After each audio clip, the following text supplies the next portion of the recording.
Super Bowl 59. 5-9, TOLO'S. I need the 5 and the 9, not the fancy Roman numerals, Diesel. I don't know why we use Roman numerals, but it looks better than a 5 and a 9, I guess. So you still haven't learned to read Roman numerals? No, I'm not ever going to. I refuse to. I am very protesting easy, Cole. it. I can't I is do 1. it. I can't V do is it. 5. X is 10. It's just too much. L is 50. It's too much to retain. I think M is man. 100. What's the Roman? We'll look it up in our own time. That's what I'm saying. It's just so much. Put a 5 and a 9, but regardless, nonetheless, we make our predictions for Super Bowl 59 to start the show today. Welcome into Wire to Wire. He is Diesel. I'm Cole Bryson. So good to be with you on this Thursday edition of the show. So many ways to listen, so many ways to interact. You can listen 97.1 Spartanburg, 97.7 Greenville, online on the free Odyssey app, AUDACY. You can watch the show on Twitter, Facebook, and YouTube. 28 TOLO'S already in the stream. A loaded show coming for you today. We're going to get right into the discussion of the Super Bowl predictions in this very segment. Who deserves a raise coming up at 3:20. Also, we continue our Super Bowl bracket round 2 at 4 p.m. and National Signing Day recap. Oh, how about that, Diesel? Tolo takeover. Love it. 5 o'clock, TOLO'S. Get ready. You've got 2 hours to let that thought marinate of what you're going to take over these airwaves about. And then at 5:20, a big-time guest, Brett Siegel, National NBA Insider for Clutch Points, jumps on the show with us to discuss all of the trades that have happened. The trade deadline happened 2 minutes and 15 seconds ago in the NBA. 3 p.m. was the trade deadline, so it is now closed. The movement has been considerable, Cole. Yes, it has quite been. A lot. There are so many trades that have happened, and we have so much to talk about with Brett Siegel at 5:20. So turn it on and leave it on. Again, so good to be with you. T-Swizzle says Tolo on the YouTube stream. Diesel rocking contacts day for the very first time. Is that right? I wasn't sure I was going to make it to work because I was sitting in the office of the optometrist, like working to get these things out because the doctor put them in first, right? Oh, they put them in for you? Yeah. Then they want to say, all right, you got to know that you can get them out and put them back in before we can let you leave. Yeah. And so I struggled, dude. First time wearing I've been wearing them for probably, I would say 15 years. Really? Yeah. Did you get your eyes dilated today too? No, they didn't do that. So I was going to ask where your nice sunglasses were. No, just a slight change in my left and a little bit more of a change in my right. And because I'm going snowboarding here in a couple of weeks or in like a week. Can't wear glasses. And you can't wear big old snow goggles over glasses, and your sunglasses will just eyeglass will just fog up. It's not good. Welcome to the context world, Diesel. All right, the time has come for us to give our Super Bowl predictions. Eagles, Chiefs, TOLO'S want to also hear from you as well at 844-FAN-PHONE, 844-326-3663. You can call that number. You can text that number. Save it in your phone, 844-FAN-PHONE. That's FANFONE. Let us know what you're thinking when it comes to Sunday's game. I'll wait till tomorrow to give an actual score, Diesel. I still am not sure on the score. May need to sleep on that one more night. But for our predictions, I am going to let you go first with the team, KC or Philadelphia, on who wins the game on Sunday. Our official predictions are now. Kansas City will win the game. Oh, my God. KC will win. And look, I've made jokes all week long that you don't bet against Patrick Mahomes and the referees, but Kansas City has so much more experience in this big game. They have won 2 in a row, going for history. Of course, it feels like even though you don't want to see him do it, you kind of want to see him do it. True. And also, Cole, just having such an unflappable quarterback, that's the biggest thing for me. The Eagles have been a little bit inconsistent in the playoffs. They're up, they're down, they're up, they're down. And, they have a lot of different ways that they can beat you. The Eagles are very good in a lot of different ways.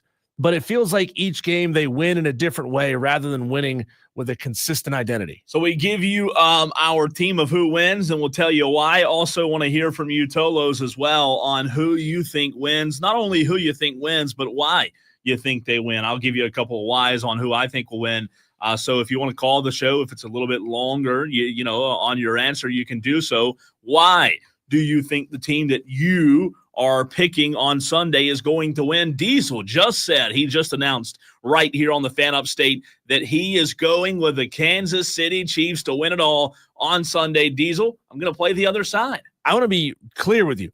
I don't want to see the Sure. Chiefs win. Yeah. I just think that they will. Yeah. I'm speaking from my head here, not from my heart. Well, that's usually smart. Usually, right? Well, I am picking the Philadelphia Eagles to win the game on Sunday. It stays with my trend, Diesel, of betting against Patrick Mahomes. I have bet against him and bet against him some more. And I said it yesterday at Ingles, right?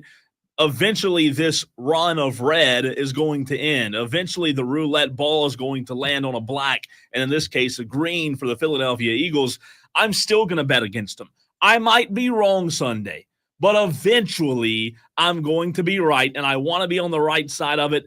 I do, really, in my heart of hearts, and I understand what you brought up about who you want to win versus who do you think is going to win, because that can be different, right? That can be different for, I believe, me as well, Diesel. I don't want my arch rival Philadelphia Eagles to win the Super Bowl, but I think they will. I think the Eagles win on Sunday. I've got 4 reasons as to why I think they will. 4 reasons, 4 keys to victory, if you will, Diesel. And I want you to let me know if you agree or disagree with these. Also, Tolos out there, that stands for Turn On, Leave On, by the way. Let me know what you think on this. And Diesel, I want to hear from you on the Kansas City Chiefs and what you think the keys are for them to get a victory. I feel as if this is the biggest one. If the Eagles want to win on Sunday, Diesel, I think the Eagles have to get an early lead and play with the lead throughout the course of the game. What do I mean? I'm not so sure that if Kansas City goes up, that Philly can come back and win this game. Could I be wrong on that? Sure, right? But, Diesel, if Kansas City goes up by a couple of scores, in my opinion, it's over. If Philly, however, can get an early lead, I think it helps the offense for Philly, and I also think it helps the defense for Philly. On offense, they'll be able to control the pace of the game, right? Time of possession, run Saquon, run. If they fall behind and it gets late in the game, that's where my concern is, because they won't be able to hand the ball off. They'll have to be pressing late, and they'll have to figure out ways to get the ball down the field. They'll have to pass instead of run. Now, on the defense side of the ball, playing with a lead opens up the defensive playbook tremendously. It changes the way the DC calls plays defensively. So for me, that's where I'll start. I think Diesel Philadelphia, the only way, the main way, rather, that I think they have to, or that they win this game on Sunday, is that they have to get a lead.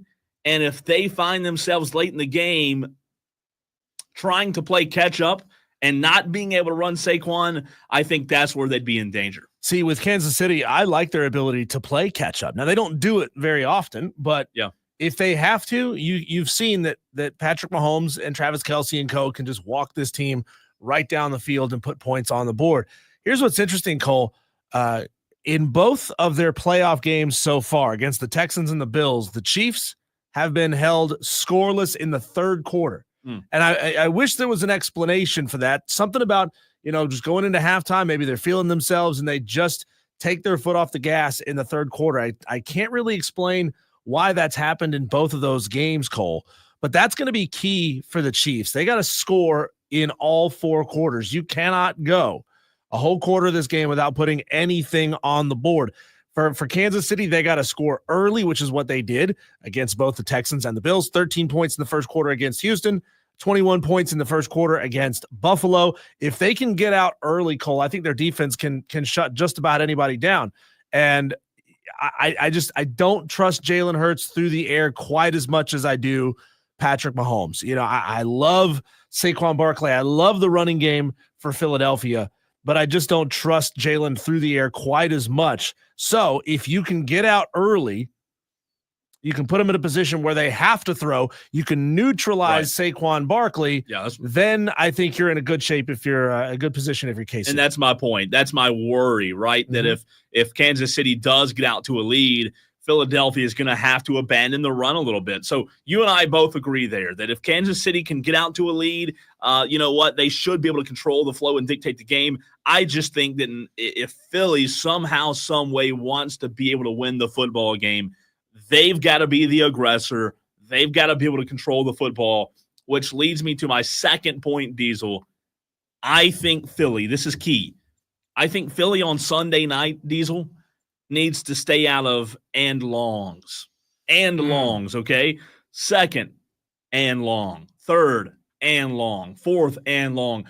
I think if Philadelphia can stay out of and longs, it takes off a lot of pressure, right? Because going back to QB1, Jalen Hurts, do we trust his passing game to go win the game? I'm not saying he can't do it, but RB1 and Saquon Barkley is the one that got him there, right? He's the one that has to dictate this game. If you're in long yardage situations, Diesel, Spags, in my mind, will feast for Kansas City defensively. He'll have the players dialed up and in the right position. With and shorts, I think Barkley can move the chains consistently and be able to go back to my number one point and allow Philadelphia to get a lead and get into a flow of the game. But if Philadelphia finds themselves in a bunch of and longs, I think that could be a long night for the Eagles. Yeah, for me, for Kansas City, if Kareem Hunt can have even just a serviceable day, I'm talking, putting up 80, maybe 90 yards in the game, I think they're going to roll in this one because you look and you compare Patrick Mahomes and Jalen Hurts side by side. Kansas City throws the ball a ton more, almost 200 more passing attempts on the season for Patrick Mahomes than for Jalen Hurts. And I understand Jalen was banged up a little bit this season, but still, that doesn't explain almost 200 passing attempts difference. But Patrick Mahomes also has 1,000 yards more passing. The problem for Mahomes this year is he's been a little interception happy. He's thrown 11 picks. So if they can get Kareem Hunt going, take a little bit of that pressure off the pass game, make the defense have to sell out to stop the run, then Patrick Mahomes, I think, will feast. So I'll get back to what you just said because I have a point that goes along with that. You and I are pretty much in agreement. My third key for Philadelphia, 3rd out of 4, Diesel, is get playmakers involved early if you're Philadelphia. You have to get A.J. Brown the ball early and often.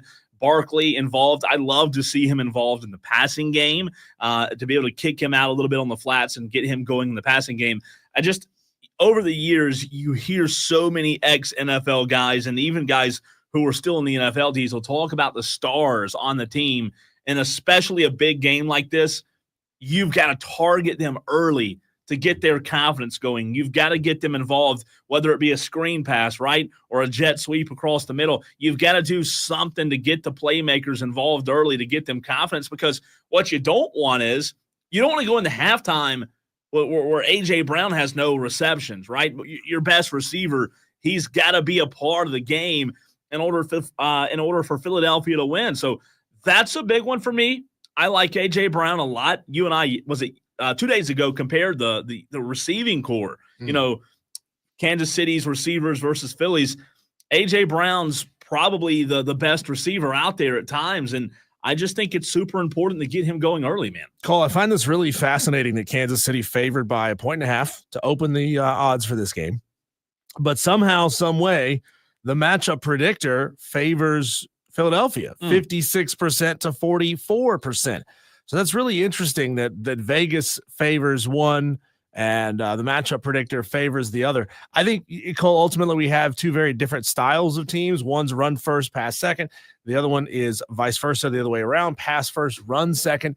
So you're going to see two, clashing styles of football being played in this Super Bowl. And, it may signal the future of the game. Patrick Mahomes is, he represents the new school of throw. Okay, run once or twice. Philadelphia is the opposite.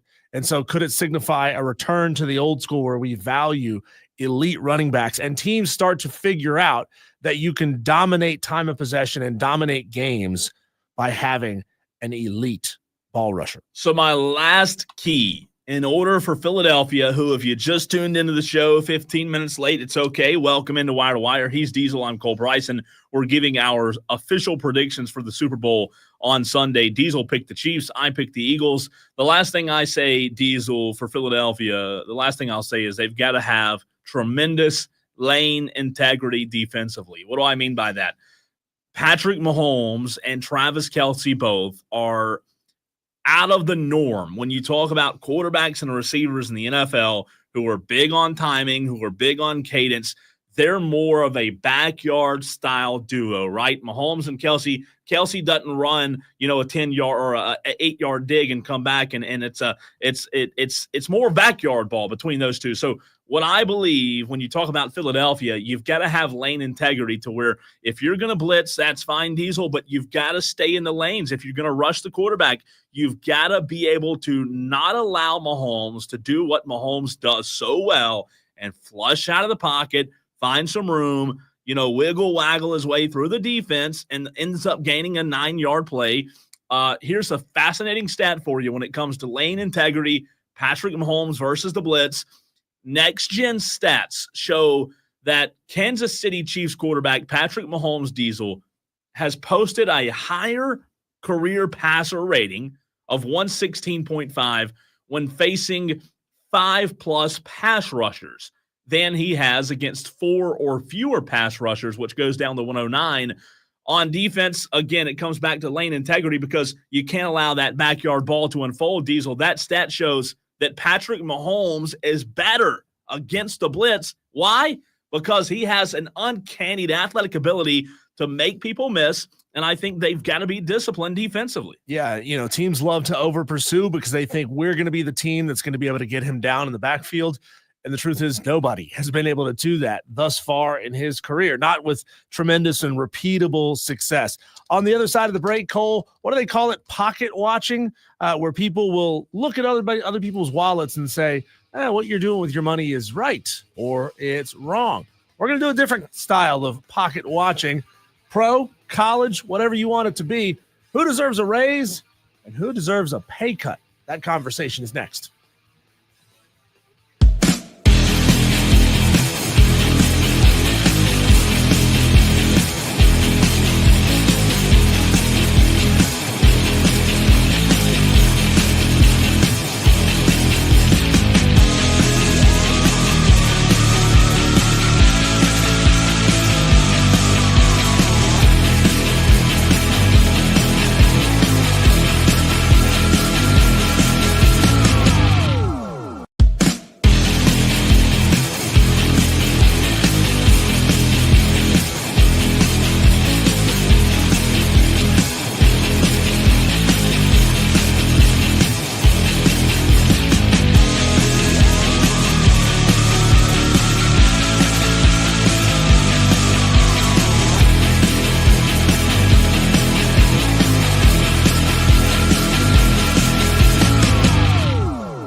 Tolos, we know that you start paying attention to college basketball just before the NCAA tournament begins.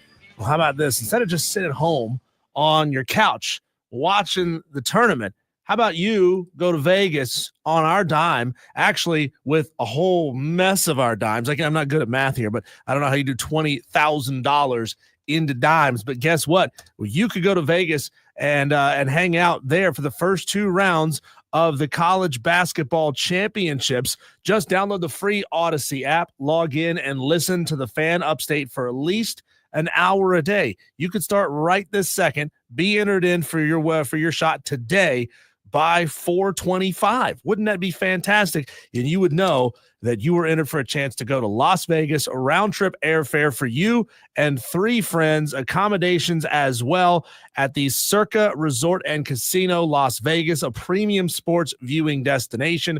Plus, you will gain entry into the biggest March hoops party at Stadium Swim. And this place is absolutely crazy, right, Maybe Cole? 20,000 dimes, right? Or no, $20,000, and there's 10 dimes per dollar. Oh, how do you do that? $20,000. I'm thinking, is it 20 million? 20 million dimes? 20 million dimes. Yeah, I'm not great at math. I'm not either. I was thinking $2,000 would be 20. Yeah. Or 200. Is it 200 million?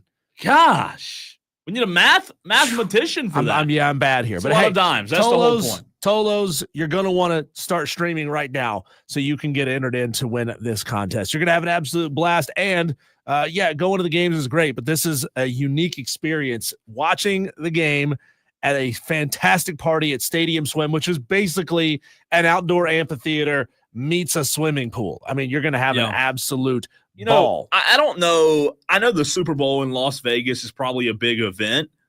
But with March Madness, would you rather experience March Madness in Vegas over the Super Bowl? Because there's so many games going on, and there's upsets, and there's excitement. Super Bowl is a big bang. It's a big firework. But this is a long experience, a weekend. That's what I'm saying. I think if I had to choose, I'd go to Vegas regardless. But I'm just trying to think of what sporting event's better to take in Vegas than March Madness. I don't know that there is one. Would you rather watch opening weekend in college? Maybe you're the betting capital of the world. Opening weekend of college football. That'd be good, great. But March Madness would be hard to beat. I was there during football season one year, but I don't know. March Madness would be so much excitement. I would love to do it. Tolos, if you haven't heard this yet, Ohio State just gave Ryan Day a big old fat payday, and my man's base salary now makes him the second highest paid coach in college football. 7 years, $12.5 million per year, which puts him right behind Kirby Smart by $700,000 a year. Why not just go ahead and make him the highest paid? What's another $700K, Ohio State? I thought you had the money, right? $700K is all the difference. Yeah. And by the way, in case you're wondering, Dabo Swinney is the third highest paid coach in college football at $11.1 million. Think about that for a second, Cole. A coach who just won his first is making more money than a coach who's already won 2. You know what?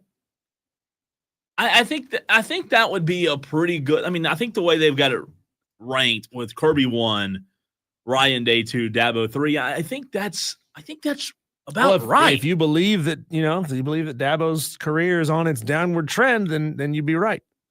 So, Cole, the question I want to ask you and the Tolos as well. This is an interactive segment. 844-FAN phone, 844-326-3663. I want you to give me a coach or 2 that you think deserve a raise. And they don't have to be head coaches. They can be position coaches as well, Cole. Coaches who you believe deserve a raise and why. Also, a coach that you believe deserves to take a pay cut. Somebody who has not lived up to the amount of money that they're making. It's wire to wire with Diesel and Cole Bryson. What do you got? Coaches that need a raise. Mm-hmm. You know what? Shane Beamer just got his. Yep. That's deserved in my mind. Clayton White just got his as well. If Beamer would not have just gotten that raise, my first obvious answer would be Beamer, right? In terms of who deserves a raise. Because is this where we are in college football, where you have your first good season of your tenure and they give you a gigantic pay increase? Well, I think that was his best season. I wouldn't say first good season, but I mean, well, first good season. Come on, you beat Tennessee and Clemson, 2 top 10 teams back to back. That's good. Wasn't that like a 7-win year? I think that's a good season when you beat Tennessee and Clemson. I think those are good games, not a good season. Well, again, it's the SEC. I think he deserved it. Mm-hmm. And again, he's been there 4 years now? Is that right? Yep. Sounds right. So if it sounds right, it's right. I think he deserves it. I think Dabo Swinney, obviously, Dabo Swinney Diesel's been one of the highest paid coaches for several years now. And obviously you win 2 national championships. You deserve to be one of the top highest, or, top 3. I don't know for how long will Dabo be top 3, but I think that as long as Dabo's at Clemson, this is a bold statement, but I think as long as he's there, he'll be top 3. I mean, they're not gonna neglect his pay as long as he keeps, unless they just drastically fall, right? So I think he'll stay in the top 3. Tolo says 200,000 dimes equals $20,000. Dabo needs a pay cut. Beamer needs a pay raise. Well, Tolo, that came from Dewey, by the way. Beamer got his pay raise. Dabo, seems to have made the moves in this past off season, Cole, to change his ways. Brought in a couple of guys from the portal. We'll see what that means going forward. Look at Dewey doing math. Thank you, Dewey. Appreciate that. We're sitting to try to do it live on the air off the top of our head, and we're wordsmiths. How many calculators did Dewey have to use to come up with that answer? So he has to take off his socks to be able to do that math. 200,000 dimes. I would like to know, not to get off the. How much would that weigh? That's what I want to know. How much could 20,000 dimes, would it fill up the corner of the room over there? 20,000 dimes. I mean, that's a lot of dimes. I mean, I don't know. I'm a visual kind of guy. I want to see 20,000. See, those are the kind of questions, Cole, that I want to be able to ask AI. Yeah, 200,000. Like what is the volume of 200,000 dimes? Right. Compare that to, is it the size of a beach ball? Is it a 5-gallon bucket? I mean, could you imagine having $20,000 in a 5-gallon bucket? But that's an interesting conversation, Cole. And look, Dabo, I think, is probably right where he needs to be. I wouldn't say Dabo deserves a pay cut by this point, but if you're going to give somebody on that staff a pay raise, I think it's got to be Garrett Riley for bringing this Clemson offense up. His first year was not great. Mm-hmm. Second year, I get it. It was a little skewed by beating up on some bad competition in the middle of the season, Cole, but he had the 6th best offense in FBS if you take away the G5 team. So the 6th best Power 5 offense in all of college football. That is raise worthy. Why he's not getting it, I don't know. By the way, we're going to go to the phones. Harold in Greenville wants to chime in, Diesel, but I think I have an answer here. You ready for this? AI says 200,000 dimes would weigh approximately 1,000 pounds. 1,000 pounds. 1,000 pounds. Ooh. That's a lot. I didn't think it'd be that much. 1,000 pounds. So that's that. I don't know how we got on the dime subject, but it was fascinating. So, you said on our dime going to Vegas. Yeah, a lot of dime, 200,000 dimes. Yeah. 1,000 pounds. If you need a little context for that, Cole, you're a truck guy. You've towed some things in your lifetime. A Ford Maverick, those dinky little Ford Maverick pickup trucks, those can tow 2,000 pounds. So it's half of a Ford Maverick's towing capacity. 1,000 crazy, LBs. Right? What weighs? They say a large adult bull weighs 1,000 pounds. So That's a large, heavy duty refrigerator. That's unbelievable. Harold in Greenville, what's up, man? Listen to y'all. First of all, I don't believe 1,000 pounds, but as far as the dimes, it's simple. All you had to do is put 10 times 20,000. Wait. Say that again. Say it again. So slow it down for me. 10? Just take 10 times your thousands. It was 20,000, so you go 10 times 20,000. You move the decimal one place to the right. But guys, that's simple math. So listen. Hey, nothing's simple around here, Harold. Look, I feel like that's mean to say that to us. Well, I'm not. I mean, that was one of my best subjects. Numbers, math. We'll remember that, Harold. Listen, I got my doubts about the 1,000 pounds now. So, I mean, anyway, I ain't want to talk about that. I want to talk about, I think the Eagles is going to win the Super Bowl if they have the contingents of defense out there. Because, Kansas City don't have no defense, and neither did Buffalo. They had offense, but no defense. If Buffalo had got the ball another time, they'd have probably went down there and scored. See, it's one of those scenarios. I think it's going to be in the 20. I think I like the Eagles by at least, I'm going to say 8 points. 8 points. Ooh, that'd be big. 8 points. Yeah. Listen, they're not playing in Kansas City, by the way. They're playing. I know the Eagles has played in the Dome in New Orleans. How many times? Don't they play about once a year or every other year there? Yeah, for the Saints. Yeah, that's a good point. No, right, playing the same. They can't get that home field advantage. I understand what you mean, Harold. Yeah, they will be used to that dome. Where I don't know if Kansas City's ever played there. I don't know. Anyway, I don't like Kansas City, and so far, no teams ever won 3 straight Super Bowls. Would you call yourself? Would you call yourself a bona fide hater, Harold? Yeah, I would too. Yeah, I would. sense. I don't want to see Kansas. Hey, I'll tell you how bad it is. I hate the Eagles because I'm a Cowboys fan, Harold, but I'm still pulling for them. There you go. Well, I'm pulling. Listen, I'm gonna tell you, might be a dark horse in that game. That's Will Shipley. Ooh. He looked mighty good in that drive against the Commanders. He did. I'm a Gamecock, but Shipley looked good. I mean, he's a pro running back. So I think what's the other running back For the Eagles? Saquon. Yeah, Saquon. You feed him and Shipley. Just keep feeding him, and I think they'll control the game. But that he's going to be my dark horse. I think he's going to have a good game. I think he might be the difference in the Eagles' offense. But as long as they got the defense, I think that defense is better than Kansas City. I like it. Thanks, Harold. Thanks, Harold. It's Wire to Wire with Diesel and Cole Bryson talking who needs raises, who needs pay cuts in football. It can be pro football as well. I like to always kind of lean towards college football, but Texter says Sharon Moore needs a pay raise for beating Ohio State with a depleted roster and coaching staff. That comes from Dustin. Dewey says AI told him how many dimes. I should have known better. $20,000 in dimes. I should have known better. Sharon Moore's an interesting one. After 1 year, though? No, I don't think you. After one. They were bad this year. They were bad. Come on. The only good he's probably thing making, did, what, 7? What's Sharon Moore making? $7 million is your guess? They beat Ohio State in the regular season. They beat Bama. 5.5. Oh, so you're a little high. He'll go to 6 this year. Diesel, they beat Bama, in the bowl game, which is a good win. You beat Ohio State. It's also Kalen DeBoer's Alabama, so. Yes, Kalen DeBoer's poor. Is that an offensive to say poor man's Alabama with Kalen DeBoer? Might be a little disrespectful. We're gonna start calling him Kalen Padour down there. They're gonna mess up his name on purpose. That's in the South. They're very what's the word for it, Cole? When you like backhand insult people when you try to do it in a nice way. Oh yeah, I know what you mean.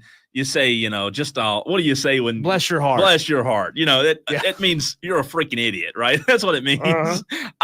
Sharon Moore, though, from the texter, what if Sharon Moore does next season improve in a drastic way? Because, by the way, they're getting a stud quarterback. Spending a lot of money for next year. Beat Ohio State again. And then we're talking, Diesel, if you can improve your record from 2024 to 2025 and you still beat Ohio State. Hey, I don't know, man. I know this sounds crazy, but I don't think, to the Sharon Moore point, Diesel, I don't think the Michigan Wolverines are that far removed from the college football playoff. I really don't. I'd be willing to they're going to have a really good quarterback. Texter says Dabo doesn't need any more raises because he already has 20 years in the state employee pension plan as well. At age 57, he's drawing $200,000 a year due to his big salary for the rest of his life. Longtime coaches never get paid just their salary. Well, yeah, they all get all kinds of additional compensation, whether it be collective GPAs of the team, doing media and interviews. They get paid for that kind of stuff. Texter, Okay, who's thanks. Fred S., by the way, says, Harold been drinking today? Buffalo did have the ball another time, and the KC defense stopped them. I'm going to say it before I forget. Rubber band fuzzy. Do you know what that means? Rubber band fuzzy. So Guy just called the show. He didn't want to go on the air. RBF resting, you know what? No. Is that code for something? No, that was his answer. Maybe I said it wrong. I'm pretty sure he said rubber band fuzzy. I don't know what question he's answering. Yours to what do you call like a backhand slap a polite way? He said you call it a rubber band fuzzy. I've never heard that. What are you talking I don't know about? if he's making me say something that I shouldn't say on the radio, but I just said it. That could be a possibility as well. I might get in trouble. I don't know what. I've never heard that before. But guys, what's the old game where you whisper something in somebody's ear? Telephone game. Okay. Sometimes it's hard to hear on the phone. He may have said something different, and I said rubber band fuzzy, but I apologize. Joe on the stream says nobody in sports deserves millions of dollars, period. For instance, the new deal for Max Scherzer, $50 million for a year. Jimmy Butler, 2 years with the Golden State Warriors, $110 million. Freaking ridiculous. He goes on to say, you want to pay people millions, pay the men and women in the military service, police, fire, and medics. Joe, a few weeks ago, Joe hopped on and was talking about, we were talking about something with people getting paid a lot of money. Joe is very anti getting paid a lot of money. That's the best way I can describe it. Look, I get it. Millions is absolutely ridiculous in terms of just about, how much money it is. But Joe, I said it last time, I'll say it again. We're the ones that, we talk about these coaches. Yeah, they're making what, 5, 6, 7 million a year, Diesel, but the pro athletes that are making that kind of money, we're the ones that are funding it. Well, we're paying for the jerseys. There were all kinds of stories, and you can find these stories about just about any head coach who wins a lot of games.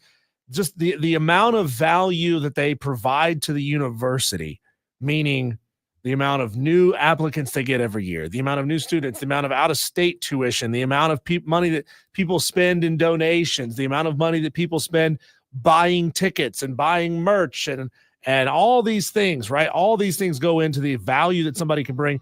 And they would say that at $10 million, which then was a crazy amount of money, Nick Saban was way underpaid for the amount of money his program brings into the university. If you want to make the best not want to do it anymore, pay him less. Well, I heard that about Nick Saban, and I've heard that several times, that you're right about the value of him being, which seems crazy, right?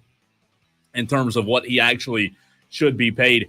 We talked about this a couple of months ago back during the dog days of summer, I believe. Want to ask you TOLO'S out there a very simple question. Those TOLO'S that have kids, I don't have kids. Diesel doesn't have kids, right? But TOLO'S out there that do have kids. Do you know something I don't know?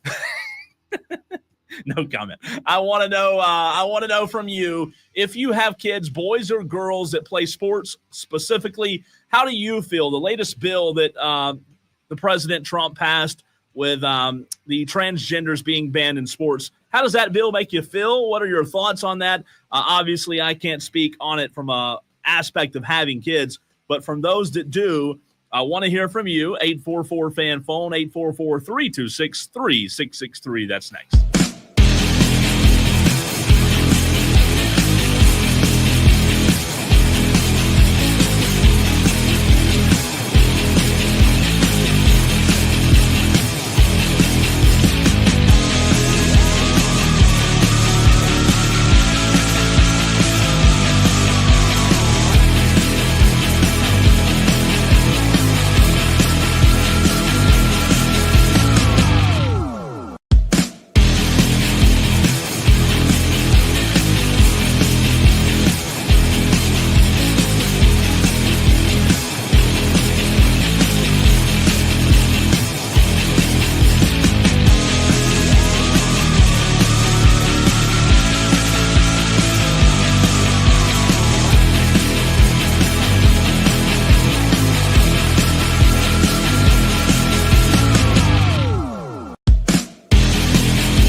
Welcome back in, Wire to Wire. We've got 15 minutes from now. Diesel, the most important segment of the whole show. It's the Super Bowl spread bracket. It continues. I'm hungry thinking about it. I'm excited. I was disappointed yesterday with some of you Tolos and your choices, but whatever. I still love you, I guess, right? We're going to do that in about 15 minutes. I asked the question leading in a break. Want to hear from you Tolos on this at 844-326-3663. That's 844-FAN-PHONE, FANFONE. I don't have kids. Diesel doesn't have kids. So I want to hear from the Tolos that do. The latest bill from CBS News, they reported that President Trump on Wednesday signed an executive order to ban transgender girls and women from competing on sports teams that match their gender identity, marking his latest move with targeting transgender rights. So, from you Tolos out there that do have kids, Wesley Roberts already weighing in on the Facebook stream. How do you feel on this? Obviously, Diesel, you and I are the host of the show. Even though we don't have kids, we can speak on it. Yeah. Even though, I don't know. I think there's probably going to be, if you polled the general consensus, I think there'd be a 50-50 split on opinion here. It is, kind of a political segment, but also ties into sports. I think you and I have discussed this in the past, and for me, my opinion, I think that the gender you're born with is the gender you should play sports with. That's just as simple for me, but I know everybody has a different opinion on it. Well, the past, couple years, as we've seen many incursions of transgender, I guess, male athletes, biological males competing against women's sports, allowing those individuals to participate in female sports focuses on the needs of the few rather than the needs of the many. The majority, the vast majority of the people competing in those sports are natural born women.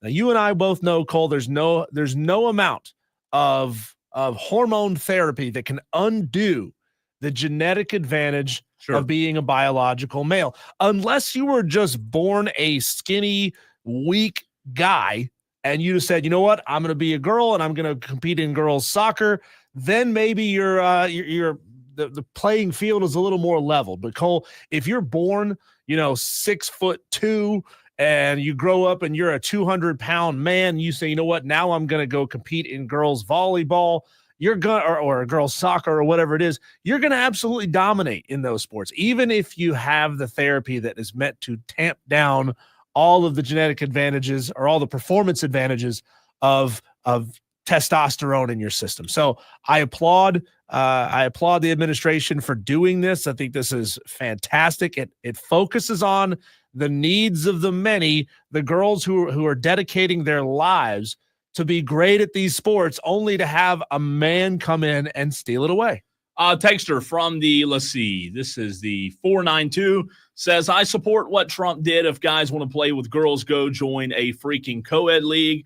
Texter from the 345, as a parent, I will say this, I think it's a good move. I don't want men playing women's sports or vice versa. Wesley on the Facebook stream says, I have my first child on the way, and it gives me hope for the future of athletics. Wesley, congratulations to you. I didn't know that.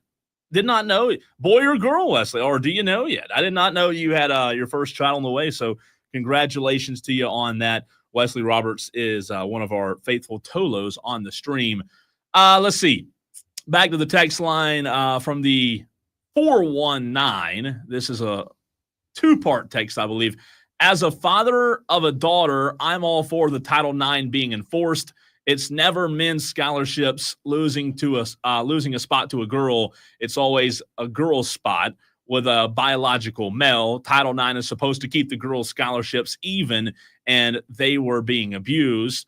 Texter says, this is a stupid conversation. It is ridiculous for a male-born person to participate in women's sports. Just another sign of our weak, depraved society. Texter, appreciate you listening. From the 327, my daughter at young ages had to play on boys' teams due to lack of female participation. Don't make it worse. So what do you mean by that, Texter? My daughter at young ages had to play. Oh, okay. I got you. I'm with you now. Don't make it worse in the future is what you're saying. So a lot of interaction. Let's see, Wesley. We don't know the gender yet, but was consider letting you. Oh, look at that, Diesel. Have you ever heard such? Whoa, How Wesley. about that? What? We've got to pause the show for this. When? Okay, I'm going to drum roll. I'll drum roll. Okay. Hold on. Ready? Wesley says we don't know the gender yet, but was considering letting you guys do the gender reveal live on the air. Whoa, dude. Yes, whatever you want us to do. However you want us to do this, we will. You better not be joking, man. You better not be joking. You know, you see all these videos on Instagram. Better not be a Rickroll. Yeah. What are the gender reveals with the golf, hitting the ball that explodes in the baseball? How would two radio guys do a gender reveal? I mean, we couldn't just say, oh, it's a boy. Oh, it's a girl. Yeah, we got to figure something out. We got to get out of the studio. We got to do something fun, right? It'd be crazy. On air, though. It's got to be on air. On air. Oh. StreamYard involved. Gosh. What if we this is just an idea, just spitballing here, okay? Yeah. There's no bad ideas. This isn't necessarily the best idea. Cole, what if we took a tackling dummy and we filled it with powder, like colored powder, blue or pink, right? And then we just got going with like a 10-yard wind up, and we tackle this thing head first and make it explode. It'd be entertaining. We might explode before we get to the tackling dummy, but that would be entertaining. How'd you rupture your Achilles, Cole? Yeah, you tore your ACL. How again? The last thing I'll say, my opinion, I think it's a good move. I want women in women's sports. I want men in men's sports. I know Dawn Staley went viral last year right before the tournament for giving her thoughts on this. It's very simple for me. I think that the gender that you're assigned at birth is the gender that you are for your life, and you should compete in that sport. But yeah, look, I can't fathom knowing what it's like to be in the shoes, in the mind, and in the body of somebody who doesn't feel comfortable or feel appropriate in their own skin.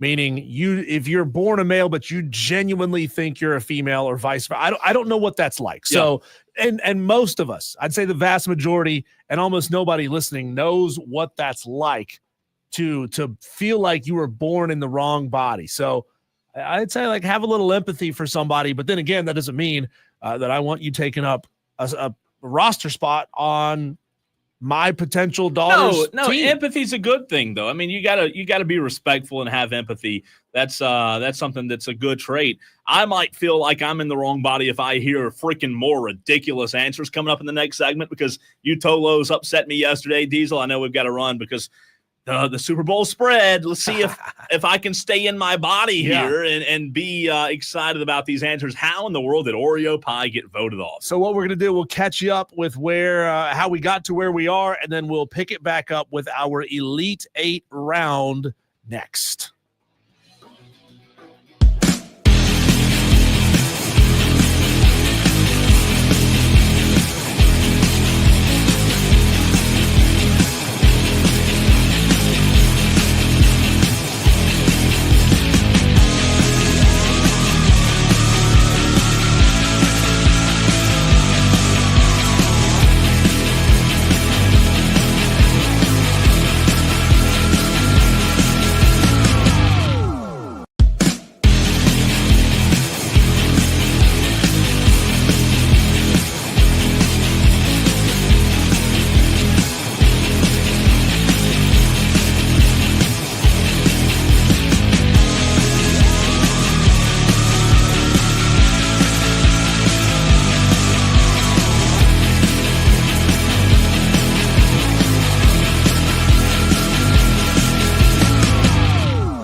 Cole, I'm trying to get used to seeing myself in the camera again without glasses. First time in a year that I haven't worn glasses. So now this is odd. Like my face looks naked.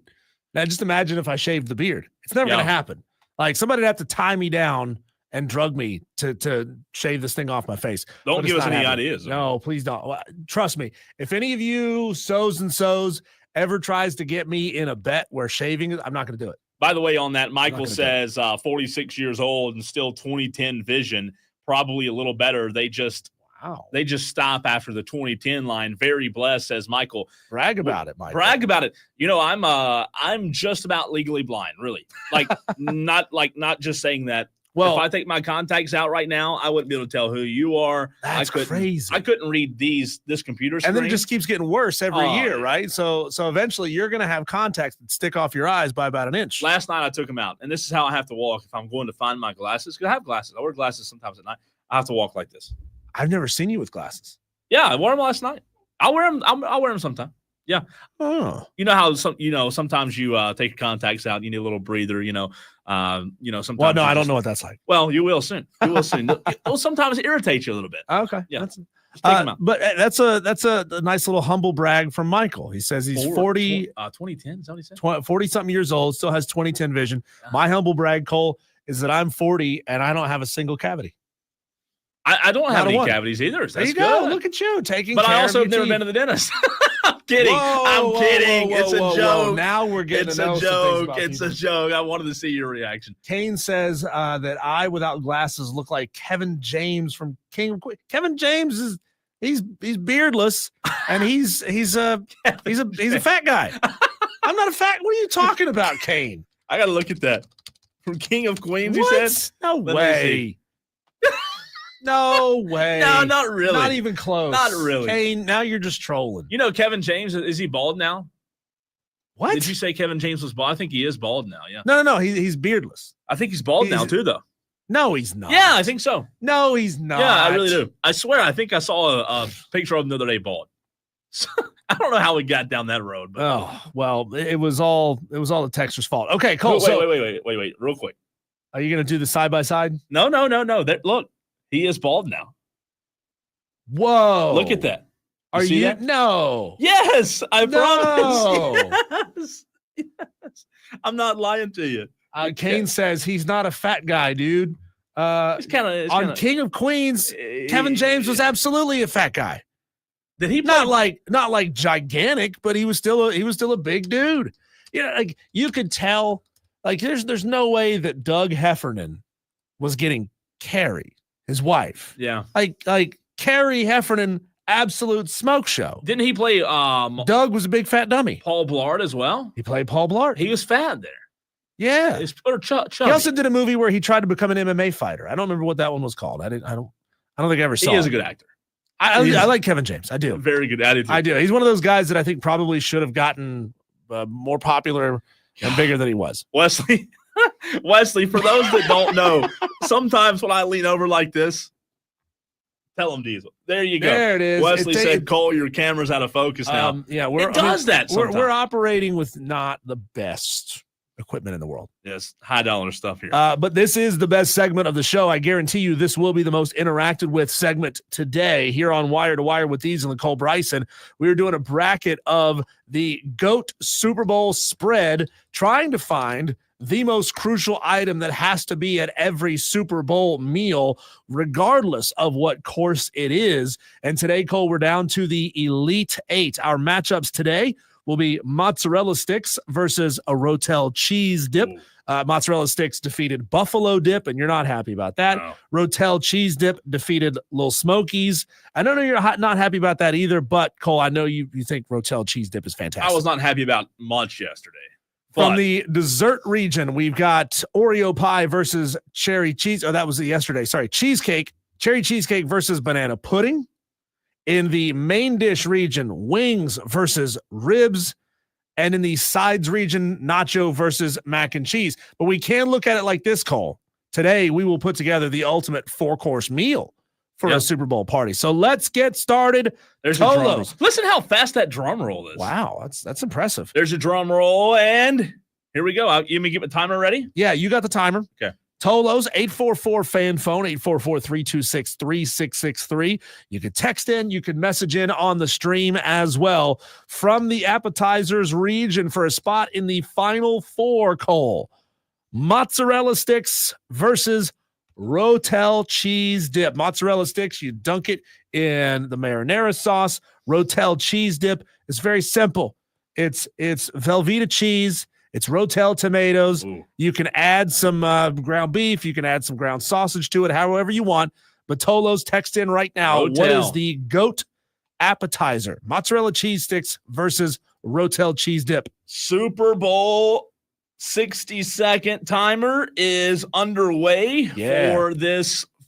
This is the Elite Eight round. This is the Elite Eight round. Picture it, Cole. A delicious mozzarella cheese stick. It's mozzarella cheese breaded and it's fried and it's ooey and it's gooey and it's you bite into it, you stretch it, and that cheese stretches out. Have you looked at the text? Wow. Don't. Okay, so we got one Tolo here. Hey, Tolo, whose phone number ends with 2285. We got your vote. Okay, You can't do that. We got your vote. You can't vote 10 times, please. One time only, please, because then that makes it harder for us to go back and find out. Hard. Please only vote one time. What is your pick? My pick is the Rotel cheese dip. Even though I love mozzarella, the scoops. What are those two? The scoops Tostito chips, right? Tostitos scoops, yeah. I'm going. Gosh. I mean, you could use tortilla chips in it. You could use scoops. You can use scoops. You can use wavy lays. Scoops are good, man. You know what? I'll go with you. I'll sign with you there. I'll go Rotel. Hey, the texter who texted us 10 times says we're lame for not letting him vote. You can't cheat. It's called cheating. Yeah, texter. Time's up. TOLO'S on the stream. Okay. Which one are you counting? I'll go cheese sticks. I'm gonna count cheese sticks. All right, see that 85 voted a bunch of times. Yeah. So I'm gonna only count one of his vote for cheese sticks. He did vote for cheese sticks. So I got one. Okay, so Diesel is voting for cheese sticks. While he does that, I'm going to Rotel's not looking good here. I don't know. I see Diesel over there counting. I'll have to go to the stream as well. Are you I know you and I both voted. Right. Do our votes count? Our votes count. I voted for Rotel. Okay, so I've got ours. I only got 4 for mozzarella cheese sticks. Oh, then Rotel won big. Rotel I've got 7 big. So far. How about that? No, I'm sorry. I've got 8. Yeah. Rotel cheese dip advances as the winner, as it should. You know, that Tolo that texted in all those tags had me fooled. I love mozzarella cheese sticks, Cole, but I don't necessarily see them as a Super Bowl food. Yeah. Is that wrong? I just genuinely don't. It's a general appetizer. You know, it's a very general It's a good appetizer, but it's a general appetizer. So Rotel has now won 2 rounds. Like, I get mad if I go to a Super Bowl party and it's not there. What's that? Rotel? The Rotel cheese dip. No, it's got to be. It's got to be. You're right. It's a staple. It's absolutely got to be there. So Rotel cheese dip has advanced to the final 4. Next up, Cole, we move down to the bottom left corner of the bracket. This is the finals of the dessert region, and the matchup is cherry cheesecake versus banana pudding. Cherry cheesecake. There's no need to even do a banana competition here. TOLO'S, we're going to put 1 minute on the clock. All right, ready? You text in your votes, 844-326-3663, and go. We're off. Think about it. A cherry cheesecake. You got the cherry filling. Think about that. You got the filling, the sweet like juiciness for like flowing down the side of the cherry cheesecake, or you can top it with it however you choose to make it. Cole. There's nothing that sounds good about that. Versus banana pudding. I don't really even need to describe banana pudding, but it's delicious. And again, I don't know if vanilla pudding. I don't know if TOLO'S will like banana chunks. How many people actually eat this stuff on Sunday at Super Bowl? I don't know. I think these are great desserts, but I don't know if people actually eat desserts. TOLO'S, I want to see banana pudding. Mine is too, obviously, but TOLO'S, I want to see on Sunday. You better tweet us at the Fan Upstate, at Diesel on Radio, at the Cole Bryson, if you're actually eating dessert, because I'm not. I'm going to eat so much other food that dessert's going to be the last thing on my mind. We're getting low on time here. Yeah. 10 seconds. Cherry cheesecake, on the clock. Banana pudding, 844-326-3663. Do it quickly if you're going to send us a vote.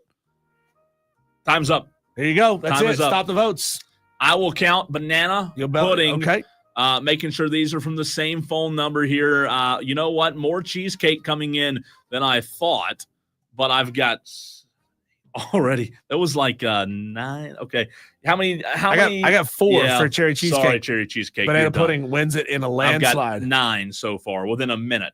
So about 15, 16 text altogether within a 60-second span. And Cole, let's now go to the sides region, bottom right corner of the bracket. In this one, the matchup is nachos, and nachos can be whatever you want them to be. It's just nacho chips. Your nachos. Your nacho cheese. Nachos. It's got to be chips with some sort of cheese, and then you top it however you want, whether it's chicken or beef or pork or brisket, or you can put some lettuce and tomatoes and sour cream and guacamole, all that stuff on there, versus mac and cheese. Mac and cheese versus nachos. All right, you ready? TOLO'S, 1 minute is on the clock. 844-326-3663. Which one of these absolutely must be on your Super Bowl spread? Nachos versus mac and cheese. TOLO'S, get us your votes. I'm so happy with the 344. I think that's JD. He never signs his name, but I'm pretty sure that's JD. Says, y'all are some sick, twisted TOLO'S voting cherry cheesecake. I agree with you, JD. But it didn't win. It didn't win. It didn't win. Thank the Lord it didn't win. But a lot of texts coming in already. Yeah. By the looks of it, nachos, can you do play-by-play for this? Nachos off to a good start. Nachos coming around turn 3 now. Mac and cheese trying to catch them. A nachos text, but we're still lame, says the texter. Diesel. Oh, boy, this one might be a blowout. I thought our TOLO'S had the palates of little kids, and they would just mac and cheese. I like mac and cheese, Mom. Can I have mac nachos cheese? is the correct answer. Nachos is way the correct answer. Yeah, not even close. Mac and cheese is good, but nachos is the correct answer here. Do you subscribe to the rule, Cole, that if the nachos stick together, that counts as one nacho? Because I do. Thought about that. Think about this. I don't count my nachos. Well, you're not counting nachos. It's just being courteous among other people that you don't want to take all of the nachos. But what if the cheese, solidifies and you go to pull out your nacho, the one chip, and like a clump of 10 of them comes with it? By the way, is that one nacho or is that 10 nachos? You can count it as one. There you nachos go. Wins in a blowout. Nachos has moved on, Diesel. I mean, nachos, they're nachos. They're mine. Kane Armada is P1 Armada elitist is calling us out, saying that we were campaigning too hard for nachos and not giving as much love, not giving equal time to mac and cheese. I said I liked it a lot. I said I liked mac and cheese a lot. It's just not this. It's not even in the same category. It's Wesley really says nachos all day. This isn't Thanksgiving. Correct. That would be, that's the best text or the best message on the stream that we've had all day. Wesley hit the nail on the head. Nachos over mac and cheese. Eat your mac and cheese in November, right? You can have mac and cheese anytime. I mean, you can have nachos anytime too. Yeah, but it's a game day, right? It's a Super Bowl party. That's what we're talking about here. We're talking about Super Bowl. We're not talking about practice. We're talking about Super Bowl. We have time for a phone call in between rounds, or we still have some rounds to go? We got one more to go. Okay. We got one more to go, and then we'll get Crazy Ralph on in just a moment. Crazy Ralph, hang on the phone for us for about 90 more seconds, because this is the granddaddy of them all, Cole. Ooh. This is the finals of the main dish region.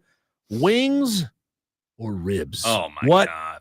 You can't have both. You cannot have both. Nobody texted in, I want both. You got to pick one. This is crazy. What's the best? Wings or ribs? 844-326-3663. 60 seconds on the clock, and go. I don't know how in the world anyone in their right mind is supposed to choose between them. I mean, this is like the two best Super Bowl party foods out there, ribs and wings. And you know what's crazy? I eat wings a lot more than I eat ribs, but I'm going to vote for ribs. This is like two dogs in a river drowning, and you have to jump in to save one of them. God, we got dark there. I know, but like I'm putting you in a tough spot. You got to make a decision here. Wings, you got a variety of flavors. You got lemon pepper, barbecue, buffalo, ranch wings. You got ranch goes on the wings. There's so many different varieties. You know why? Hot wings, not hot wings, medium wings. Yeah, the reason that I'm choosing ribs is because I eat wings all the time. I eat wings during the week. I eat wings on the weekend. Ribs are consumed less. Therefore, if I go to a Super Bowl party and you got a big old slab of ribs, you dang right I'm choosing them. I think this is going to be a close one, though, at 844 fan phone. I'm choosing wings, Cole, because it's pretty hard, other than undercooking them, to mess up wings. It's real easy to mess up ribs because you want your ribs like fall off the bone tender. That's a lot of work. Can you repeat that? I'm sorry. Did you just say fall off the bone ribs? Yeah. I know those are incorrect. Those would be called overcooked ribs. Well, I don't want to gnaw on it like a dog trying to get meat off the bone. Hey. The correct rib is where you put your teeth on the meat and you pull it off the bone. Can you do that again for the camera? No, I'm not going to do it on the camera again. If it falls off the bone, it's overcooked. How much time do we have left? Time's up. Time's up, TOLO'S. I'm going wings. You're going ribs. So I'll count. Oh, you went wings too? Yeah, I went wings. Okay, I'm going ribs. Okay. Oh boy, I don't know about this. I thought this was going to be close. I really did on the text line, but so far, texter says stop. I don't know what. Gosh, Diesel, maybe I'm just dead. Well, there's no need to even count. Like there's. Just wings had 13 votes. 13 votes for wings. Yeah, well, wings won by far. By far. What is wrong with you? Wings are good. Now, are you as particular about the cooked level? I don't know if temperature is the right word to talk about with ribs. The length. Are you as critical of the rib temperature as you are of a good steak temperature? Well, I am. I just when you have steak done the right way, when you have ribs done the right way, it's hard to go back, right?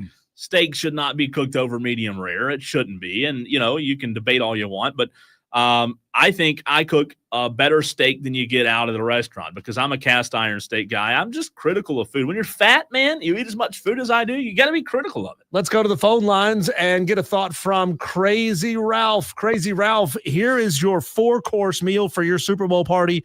Do you approve or do you not? Rotel cheese dip for an appetizer, wings for your main dish, nachos as your side, and banana pudding for dessert. Yeah, I missed something. I thought we were talking about transgenders. That was the last segment, Crazy Ralph. I've never called ever and talked politics, but I just want to say God bless America and God bless Donald J. Trump. Now my daughter doesn't have to worry about changing volleyball shorts anymore with some she-male, and I think this is a wonderful thing for America. Common sense is back. I even applaud the NCAA for once for actually doing the right thing. I do believe that's the first time that's ever happened. But usually I don't talk politics. I reserve my venom for Shane friggin' Beamer. But today I've got no venom for anybody. I say God bless America. Thanks. Thanks, Crazy Ralph. Thanks, Crazy Ralph. That wasn't crazy at all today. That was very normal and measured. I liked it. I like the call a lot, Crazy Ralph. Kevin. Also, right behind him, Diesel on the phone lines at 844-FAN-PHONE. What's up, Kevin? What's up, fellas? How are you, man? Oh, man, chilling, man. It's that week. I'm not a big ribs guy on Super Bowl. I'm not like ribs. I don't even really have to have ribs, truthfully. Like if I get some today, I'm gonna eat them and I'm gonna kill them. Then I don't want no more for a long time. You don't eat them a lot. No. Now Super Bowl, I got to have me some mean burgers. I got to have mean wings.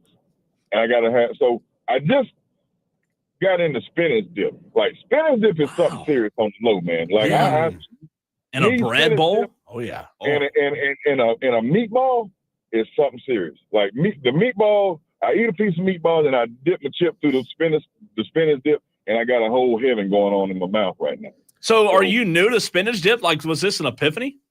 I am. I'm new to it because I judged it for so long. And I was like, I just looked at it and I'm like, I'm not eating that. Were you a non-spinach eater for that reason? Like you just didn't like spinach? I like spinach on my salad, but it was like something about putting it in this dip with this other stuff. I was like, no. Then one day I was just like, bump it, I'm gonna try it. And it's been on ever since. It's good. What is in spinach dip that makes it so like, I don't know. I like it a lot too. In a bread bowl? Yeah, it's just something about the little tanginess that it got to it. Yeah. And then you add the meatball to it. Like for some reason, I love meatballs and spinach dip together. I've never had them together. Never done that before. That might be my little weird out thing for a second, but that's like opening us to a whole new world, Kevin. Now, Kevin, on the meatballs, are you doing the meatballs like a lot of people do, the little smokies with the barbecue and the grape jelly, or, I mean, what are we doing here? No, let me tell you, man. I hate onions with a passion, right? Okay. So, but I use onions when I make the meatball, and I prepare them all together and roll them up. And I got 4,000 onions in each meatball. And when it come out, I don't see not one onion, not one. And I'm going like, the first time I did it, I'm like, I don't like onions. Like, what are y'all doing? I get it out, and I don't see no onions, and I'm killing them, and I'm going to work. So now it's like, so if I don't do a lot of like the little small, like not smash burgers, but like slider burgers, Sliders, yeah. I make the meatball so I can get my spinach dip with it. But I got to have the wings though, man. And lemon pepper, that's one of the top 3 or 4 to everybody. But you know, you can't use a lot of lemon pepper because that thing gonna get salty on you, man. Hey, by the way, Kevin, are you coordinating my Super Bowl party now? Because you did a pretty good job of, getting me hungry there. Listen, bro, you know how we roll. I got you, bro. Hey, Kev, if I threw a Super Bowl party and the menu consisted of Rotel cheese dip, wings, nachos, and banana pudding, would you come over? I'm with it. It's good menu. It's a good menu. Yeah, I like it. I think it's crowd pleaser. You can't really go wrong with the Rotel, man, because I'm gonna tell you what. I'm gonna give you a quick story about this Rotel. So I was at work one day. We had a dinner, and somebody brought the Rotel, and I opened the aluminum foil back. I'm like, what is this talk of mess y'all got on this table? Because when you first look at Rotel, you're like, you got to hold it. If you've never seen it, and this was probably about 10 years ago, I look at it, I'm like, somebody threw up in a pan and brought it in here and forgot to throw it out. And guess what? The person that made it when I said it was standing right beside me. Oh, no. Oh, hurt somebody's feelings. Come on now. So guess what I was doing after that? Eating Rotel.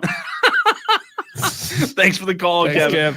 One more. I know we're going to run a little long here, but it's okay. This is what you guys want to talk about. It's the hard-hitting content. Yeah, I mean, nobody cares about signing day. I mean, that happened yesterday. Y'all rather talk food and Super Bowl food. Scotty from BMW wants to chime in as well. What's up, Scotty? What's up, guys? I keep hearing all this about food, but we're going to have some good beverages at this party. T-Swizzle asked the same thing on the stream just now. Yeah, I mean, like y'all just making I'm real thirsty for all this good food right here. All right, you tell us then, What's Scotty. your drink of choice, Scotty? Oh, definitely a good margarita at the Super Bowl and a good beer. Just depends on what type of beer you like. Everybody's different. As long as it's not an IPA, because I can't stand IPAs. That's people trying too hard to seem like they're fancy and they drink crazy beers. So, Scotty. And did I hear? Oh, I'm sorry. Did I hear cold, right? You don't like medium rare? You say that's not supposed to be. You like cardboard stuff? No. I said it should not be cooked over medium rare. Medium rare is the best. Oh, I misunderstood you. Yeah. Gospel then. You need to talk to your boy Rob Brown on how to cook those things. What does he say? A mad scientist. Oh man, he gave a symposium on how to do a steak one day on a show. Is he a well done guy? Rob Brown? No, he knew everything about how to do a steak. Okay. He had it down pat, like step by step. It could be like a Google question that he answered. He did it so correct. I believe him. I bet he could cook grill or cook a good steak. I don't know how he does it, but I love cooking steak. It's fun. I'm a cast iron guy. I think cast iron steak stole my heart. That's the only way to go. Yep. I just bought me a searing plant pan. And a cast iron searing pan, that thing's amazing. Okay, since we're on the subject, real quick, Scotty, okay? You have to get the pan hot, and then you put oil, and then the steak 3 minutes on one side. Once you flip it, you add butter, garlic, and thyme. You baste for like 3 minutes, and then it goes in the oven at 350 for like 3 more minutes, maybe 4 minutes until it's like medium rare, and boom, the best steak you ever had in your life. I'll try that tomorrow, my friend. Do it, man. Thanks, Appreciate you, Scotty. Hey, Scotty, good luck in your picks. I know you play Underdog Fantasy. Good luck in your picks for the big game coming up. Let's see. Kevin said, I think one of y'all need to take over Mark's thing and crash a fans. Oh, yeah, he did do that, didn't you? Yeah. Here's the deal with that. I couldn't do that. I'll tell you why, Kevin. This is a different Kevin, I believe, who texted in. I couldn't do that because I care too much about watching the game. You're not going to watch any of the game if you do that. No, you're going to spend all your time driving. Unless you happen to find 2 TOLO'S that live within like next door. 10 minutes of each other, you're going to miss a big chunk of the game. To next door. I mean, again, I really want to, going back to the conversation we had a couple of days ago, was it Bill, the comedian? Burr. Bill Burr, yeah. It was like, yeah, the parties distract you from the actual game. He's right. If you're going party to party, it's fun. That's something to do on New Year's Eve, but not for the Super Bowl. Texter says, how many football stadiums serve nachos? Now how many serve mac and cheese? Good point. Well, let's be real. The nachos that stadiums serve suck. I never get stadium It's just nachos. a bag of chips. It's just a bag of stale. Yeah. They were probably, mashed and cooked like 6 months ago. And then they have bad cheese. Nah, man. Not great nachos. No, they're not even great. they're not even passable nachos. That's what I would say. All right, coming up next, we will get back to a little sports as National Signing Day was yesterday. We'll give you a recap on what happened over the course of the day in the college football world next.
Maybe you just heard that promo for the very first time, or maybe you're watching on the stream right now as 81 TOLO'S are doing, and you didn't hear the promo. So if you didn't, we will remind you that you have an opportunity. You have a chance. That's right. You in the upstate have a chance to go to Las Vegas, Nevada. It's the slam dunk in Vegas with the Fan Upstate. You download the free Odyssey app, AUDACY.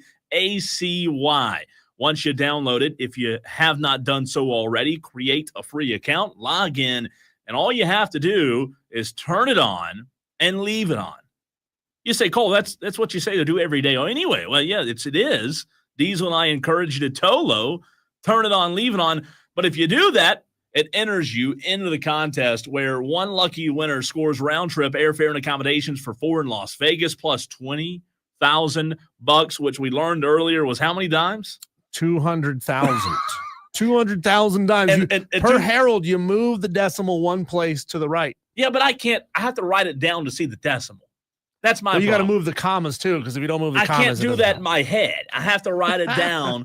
I'm not a Dewey Decimal System, right? I need the Daily Dewey Decimal System. Anyways. I don't know if you want to know what the Daily Dewey Decimal System is like. Anyways, back to the Las Vegas trip.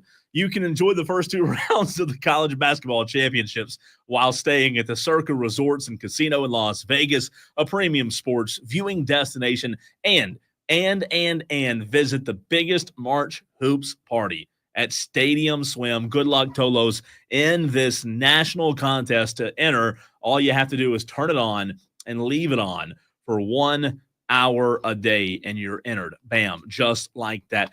Diesel, I want to tease my initial feeling on college football's National Signing Day, and then I'll get back to it at the TOLO takeover, because I do have a little bit of a gripe with National Signing Day, and that's a reminder, TOLO'S, 30 minutes from now, the TOLO takeover. It's your chance to take over these airwaves at 844-FAN-PHONE. Go ahead and get ready because we're going to need your participation. You can take over the show at 5 o'clock today. Diesel, I'll say it now, though, for this audience, because I know it'll be a different audience then as well. National Signing Day's dead. I didn't even realize that yesterday was National Signing Day. It's lost its luster, right? Yep. Nobody really cares anymore like they used to outside of the family, the parents, the people who were involved. So college football, Diesel, it may be in the offseason.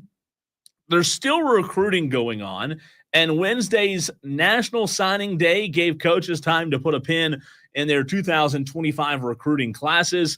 And there were some teams that had a really good day yesterday. There were also some teams that did not have such a good day. So according to Bleacher Report, here is a top 25 from BleacherReport.com of the National Signing Day programs who did really well, obviously being at the top, and 25 all the way down to Texas A&M who didn't do so hot. The top 10, Texas 1, Georgia 2, Ohio State 3, Penn State 4, Oregon 5, Notre Dame 6, Alabama 7, Clemson at 8, LSU at 9, and Tennessee at 10. Some really big news across the country for Michigan as they landed some really big signings yesterday. We've talked about their quarterback, Diesel. They also signed 4-star offensive tackle Ty Haywood. He was one of the last remaining blue-chip prospects that remained unsigned. Heading into National Signing Day, he had quite the offers, but ended up going and playing for Sharon Moore for now. Again, for now, right? Keyword. Mm-hmm. That is a big addition to their class. Another blue chip prospect that entered Wednesday unsigned was 4-star edge rusher Zahir Mathis out of Philadelphia, Pennsylvania. He ended up signing with Maryland. And the number 13, I know. Weird choice. Right? They still have a football team? Believe it or not, the funky helmets, they still do it. I don't know. I kind of like their helmets and their jerseys. It's weird. It's odd. They're trying to be the Oregon on the East Coast, and it's just not anywhere near as sexy a brand. It's true. The number 13 ranked edge rusher from the 2024 class committed to the Terps despite holding offers from Ohio State, Florida State, Alabama. I mean, how do you think about that for a second? Highest bidder, baby. Diesel, describe NIL for me. I just arrived on planet Earth. I came from planet Mars. Elon brought me over. I have no clue what NIL is. Tell me what it is. Okay, I'll tell you. The 13th ranked edge rusher chose Maryland over Ohio State, Florida State, and Alabama. that is what an NIL is. Yeah. In what world does that happen? And he'll have no loyalty to Maryland whatsoever. In a year from now, he will be out to one of those programs because they're going to say, wow, of course he was great as a freshman. We'll pay him whatever he wants. For the first time in the modern era of recruiting, the Texas Longhorns inked the top class, Diesel, of the 2025 cycle. So you ask who won National Signing Day? Well, it was the Longhorns. The class is impressively first in the SEC ahead of Georgia, Bama, Auburn, and Florida, headlined by 4 5-stars, Diesel. The Longhorns were yesterday, including defensive lineman Justice Terry. He is the number 2 ranked prospect out of Georgia, who spurred his home state school and signed with Texas during the early signing period. The class also includes big names like 5-star safeties Jonah Williams and Cade Phillips, edge rusher Lance Jackson. Recruiting classes aside, Diesel, the Longhorns are returning some major pieces from last year. So you add in the top recruiting class. They'll officially turn to Arch Manning under center as the quarterback, right? Plenty of young talent around them. They get Trey Wingo at receiver back. They get DeAndre Moore back. They get CJ Baxter, the running back.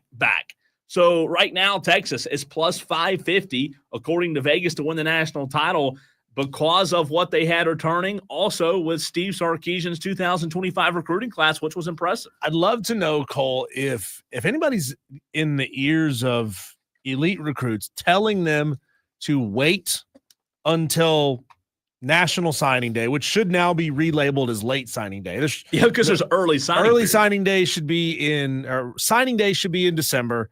Late signing day is in February. That's the way that it should go. Instead of this whole early signing day. What even is early signing day? No, it's not early signing day. It's just signing day. You're signing. Anyway, how many of these guys, Cole, or do you anticipate one day seeing a large number of guys being advised to wait until the February National Signing Day so that there's less noise out in the world, and all of a sudden it's like, boom, you got these 5 stars, these 4 stars. These are the most sought after pieces right now. We can get you a more lucrative deal if you wait until all of the most of the big names have come off the board. See, I look at it as a risk to wait. I mean, I don't know how you feel, but in today's world, may not have a roster spot. You may not even be able to get on the roster. You're exactly right. And that's what scares me. It is scary, Diesel, when you talk about the everyday job that is college football. And I'll end with this. A great example is the Miami Hurricanes, is Madcraft's team. We hadn't seen Madcraft. Madcraft, where you at, man? You got to come out of hiding. The Miami Hurricanes entered the 2024 season with a loaded roster, playoff hopes. They didn't even make it to the ACC title game. They lost to Iowa State in the Pop-Tarts Bowl, right? Diesel, the problem is for Miami, the 2025 recruiting class, probably not, giving Canes fans much confidence. It ranks well outside the top 10 at 15th. It includes 0 5-stars. 0. They lost some guys during early signing period as well. There's an interesting conversation that I heard on Late Kick with Josh Pay. We've never had this conversation here on Wire to Wire. It's about programs who are what Josh called window programs. You have a window where you can be elite and compete for a conference championship, college football playoff spot, even a national championship. And some programs' window is only once every 4 or 5 years, right? Like you have to gear up the right way. You have to put all the right pieces together. And this year is your window. And I think last year was Miami's window. Might have been. Like it's when they had their best possible chance. I know they have Carson, and then it may be a couple of more years. Who knows? Who knows if the portal can keep the window open just a little bit longer for some of these programs. We'll see. When we come back, Cole, let's check out the headlines on our Daily Wires. That's next.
Cole, it's crazy. During Super Bowl week, we get so much more conversation on the food that you're going to eat at your Super Bowl party than we do on the actual Super Bowl itself. People love their food. They do love their food. They also love their daily wires. This is the buzz happening around the sports world, Cole. A lot happening out there. 3 men were charged by a federal grand jury in Cincinnati in connection to the burglary of Cincinnati Bengals quarterback Joe Burrow's home. Jordan Francisco Quiroga Sanchez. Good. 4 names? What is he doing? He's 22 years old. Bastian Alejandro Oreña Morales, 23 years old. And did you just want to make me try to read these? No, I did not. Sergio Andreas Ortega Cabello. Okay, I did. 38 years old, were charged following an indictment that was issued on February 3rd. All 3 men are Chilean and believed to be part of a South American theft group. The men were charged with transporting stolen goods interstate and falsifying records in a federal investigation. That tracks with who they knew, the type of people who were committing all these crimes when players would leave their homes. And they took a picture in his house. Oh, that's stupid. Come on. Even dumb. International criminals are dumb enough to take photos inside somebody's home. Well, they were international criminals. They're on their own. They're probably on a boat right now. What do they take the photo for? Are they going to stick it on a certificate of authenticity? Like, I can tell you beyond a shadow of a doubt that this is the channel changer that came from Joe Burrow's house, because here we are holding it up in Joe's home. Adios, boys. The LA Lakers continue what was already one of the most consequential weeks in franchise history by acquiring Mark Williams in a trade with the Charlotte Hornets. Shams Charania said that yesterday. LA agreed to send rookie Dalton Knecht, Cam Reddish, a 2031 unprotected first-round pick, and a 2030 pick swap to the Hornets for Williams. So they got their big man. Yeah, they did. It's interesting. The former Duke Blue Devil Diesel going to L.A. Look, we have some audio coming up later in the show where Dalton Hornets, went to Tennessee.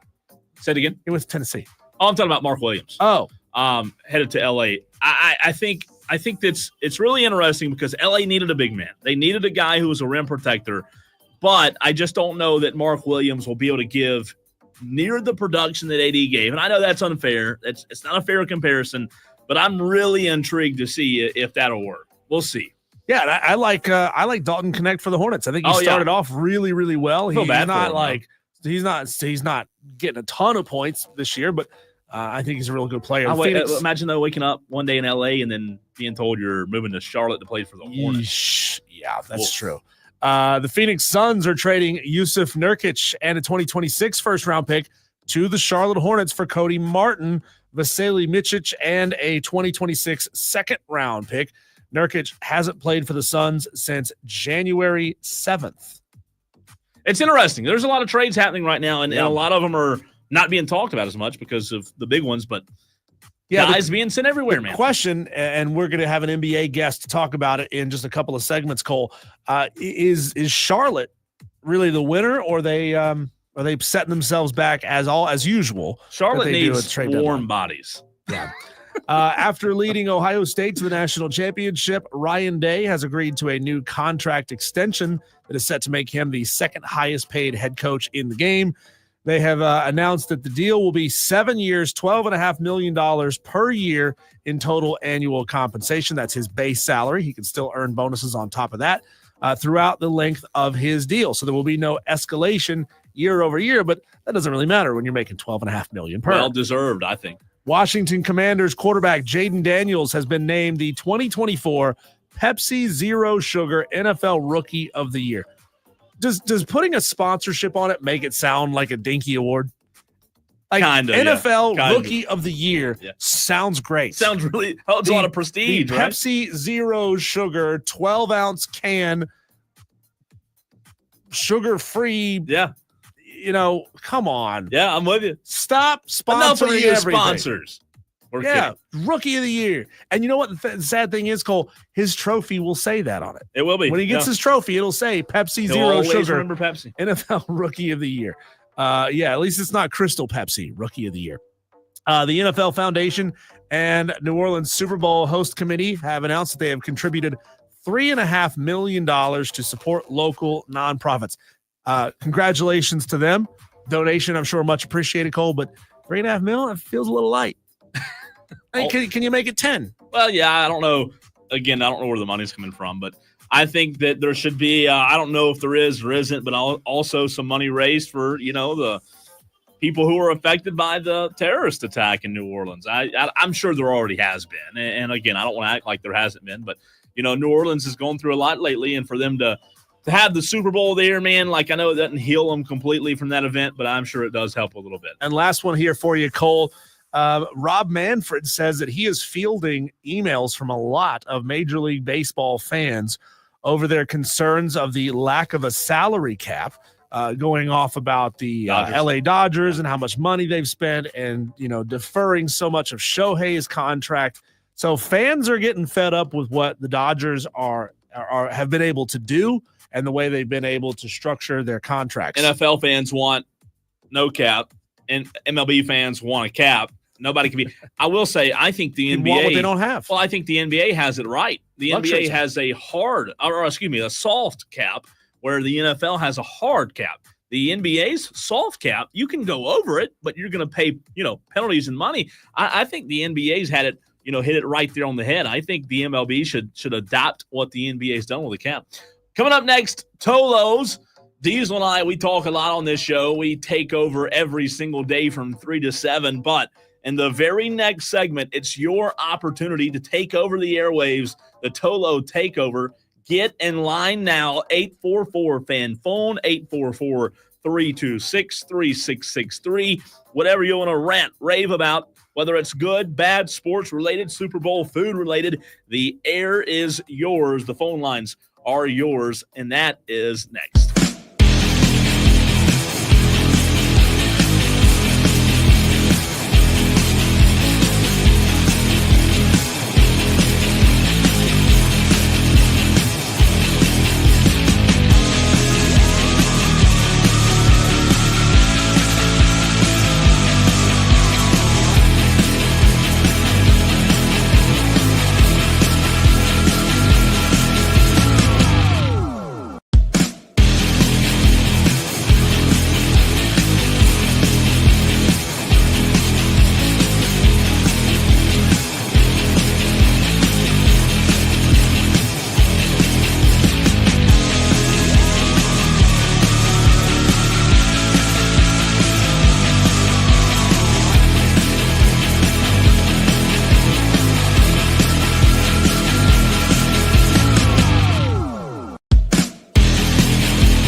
really have that much to say. I don't want to call the show. I'd rather just listen. I'd rather just text. I can't really talk. Oh, but you just ranted to your wife for 5 minutes or your best friend. I don't want to hear it, Diesel. I don't want to hear it. I need the best rants. I need the best raves, whatever you're excited about, whatever you're upset about. Whatever it may be, that's what we're looking for right now. It's very simple, Tolos. It's your chance to take over these airwaves. We need a new Tolo on the Tolo Takeover every week. We love our Tolos that call. Nothing wrong with that, but let's add one new one. So as this intro plays, just so everybody knows what to do, this is very simple. You take your phone, you open the phone app. Diesel, you have a phone app on here? Believe it or not. Okay. It's like finding out you've got turn signals installed on your car, but you've never used them. That's right. Sometimes you need to. 844-326-3663. Then you hit that green button. And that's all you have to do, Tolos. That's Super all. simple. I've got one Tolo right here online. I'm coming to you right now. But your chance to take over these airwaves, Diesel. Do you have anything to rant or rave about? I do. As you're grabbing the phone here, Cole, there is a brand new epidemic sweeping America, and it's actually been around for a long time. It's a silent killer, Cole. People's lack of spatial awareness. Do you know what spatial awareness is? Spatial awareness. It's being aware of what's in your immediate vicinity. What's around you, your surroundings. So, think about this, Cole. Let's say you're walking through where I was earlier today, Costco. If you've ever been to a Costco, Costco. They are crazy busy, and people have gigantic shopping carts that are usually full of 300 pounds worth of stuff. And there's gigantic women sometimes pushing those gigantic. Oh, I wasn't going to make any comments on their size, but you do you. Cole, no, people will just stop on a dime, not realizing that they're in a busy store and there's people walking right behind you, or they'll go really slow or just stop in an aisle and block it up, not realizing there are other people around you. Also, that means you have to have the spatial awareness. If you are walking down the main aisle and you realize, over to the left, they got gym shorts. I need a new pair of gym shorts. You can't just stop on a dime and do your 45-degree turn over there to the gym shorts. You need to slow down, look around you, make sure there's nobody right there on your 6 before you make your turn, Cole. It's almost like humans need spotters, like you got in NASCAR. You need somebody in your ear and a radio. You got a guy to your right, 4 feet, closing in 3 feet, 2 feet. He's coming in. All right, with a bug you back. I know that this guy's coming up on my right rear or my left rear. Just have a little bit of spatial awareness, people. Be willing to stop and look around a little bit before you make a sudden direction change. It will save someone's life. I like the spatial awareness rant, Diesel. I think I put a T on there. Awareness. I will say my biggest issue with the spatial awareness is I hear you, by the way, but I hate this. If I'm walking towards you and somebody's doing this, what am I doing? Stop. They're on their phone and they're walking right at me. Uh-huh. I'll keep walking straight intentionally. I'll let them run into me. Yeah, I stop right there and I just stand there. If you're gonna run into me, it's because you weren't paying any attention. You need to look up from your phone for just a minute. Okay, spatial awareness. It's not that hard, people. Again, it's not. It'll save a life. It's not. You know what I do sometimes? I'll tell you this. This is bad, but I listen. I'm guilty of this. This is my Tolo takeover, and we've got several Tolos on the phone lines. Continue. We've got 4 open spots. 844-FAN phone. 844-326-3663. Coming to you in just a few seconds, Tolos. We've got Dewey, we've got Jack, and a few others. Diesel, here's mine. You're driving down the road, and you're cruising at a good, 73 and a half miles, whatever you're going, whether it's in the 60 zone. No, I'm kidding. More like 50, okay? 55. It's cold. It's in a school zone. 55. You're going 55. You're getting a good speed. You're in a hurry, right? 55. What happens when you're at a good speed, you finally get comfortable, somebody always from the median's going to turn out in front of you and pull into the Lowe's or wherever they're going, to Costco, right? They're going to cut right in front of you. Do you know what I do when that happens? I'm not kidding. You lay on the horn. No, I lay on the gas. I lay on the gas. If you pull out in front of me, I am determined to T-bone you. I'm not kidding. I am not joking. How many cars have you gone through in your lifetime? None, but I've come close. I'm talking. Here's the deal. If you have the you-know-what to pull out in front of me, you better be okay with me slamming into the side of your car. And guess whose fault it's going to be? It's going to be your fault because you pulled out in front of me. I cannot stand that. I hope that you have a dash cam, Cole, so no, you can prove that it wasn't your fault. I don't. But if you pull out in front of me and I T-bone you, guess what? They're going to say, why'd you hit them? I'm going to say they pulled out in front of me. Did you speed up? No, I have no idea what you're talking about. I'm not putting a dash. You're doing 73 and a 55. Yeah. All right, let's go to the phones, 844-FAN-PHONE. Jack, we did lose you if you want to hop back, Call back on. Jack. Hurry up, Jack. I'm just kidding, Jack. 844-326-3663. Tolos, let us know what you want to take over these airwaves with. Dewey, our daily Dewey, is first in line today. Always entertaining, crowd-pleasing. Dewey, what's up? Yes. Well, first of all, I want to follow up what Diesel said. It's really good. I'll take it a step further. Any idiot who does that to me in the store, I rammed them. I rammed a big old lady the other day because she did that. She got mad, and I gave her the finger. What do you mean by ram, Dewey? I rammed them with a cart, a shopping cart. God, that's violent. And her husband wanted to beat me up, so it got kind of ugly. And then he says, "I don't beat up little kids," so it's a real thing. Oh, but I got several things I got. Was that, by the way, before you get to your other rants, was that at Walmart in Chesney? No. Okay, it just sounds like something you'd hear at Walmart. It was at Walmart, though. Okay, gotcha. I only know where Chesney is. Yo. What else? Anyway. Carry on. One thing I don't understand is when you see a traffic accident, someone pulled over on the side of the road, a broken down vehicle, a truck on the side of the road, or a cop giving someone a ticket, why do we all have to stop and stare at them? I don't understand that, because all you're doing is backing up traffic, and I-85 and I-20 and all the I's, and even on Woodruff Road, you got to stop and you got to stare at someone who's on the side of the road, and I don't understand that, because all you're doing is you're embarrassing the person on the side of the road, first of all, and then you're holding up traffic, and people got places they got to go. So you never look, Dewey? Did I who? You never look? No, I don't. I'm not a rude person. Actually, I did flip a cop off one time because he was giving someone a ticket to see if they'd come after me, but he didn't come after me. No, I don't stare. That's rude. Not only is rude, you're holding up traffic, and then you're going to cause traffic accidents because the person in front of you, they slam on brakes, and you got to slam on brakes, then you get a traffic accident, and then you got your accidents all over the place. It's a travesty how people are just so ignorant when it comes to riding on the roads. I'm with you. Anything else today, Dewey? Like Diesel said, you can't even go to the grocery store, and you got someone who wants all of a sudden stop in the middle of the aisle so they can get their bread because they forgot their bread. No, you ram with your shopping cart. That's what you do.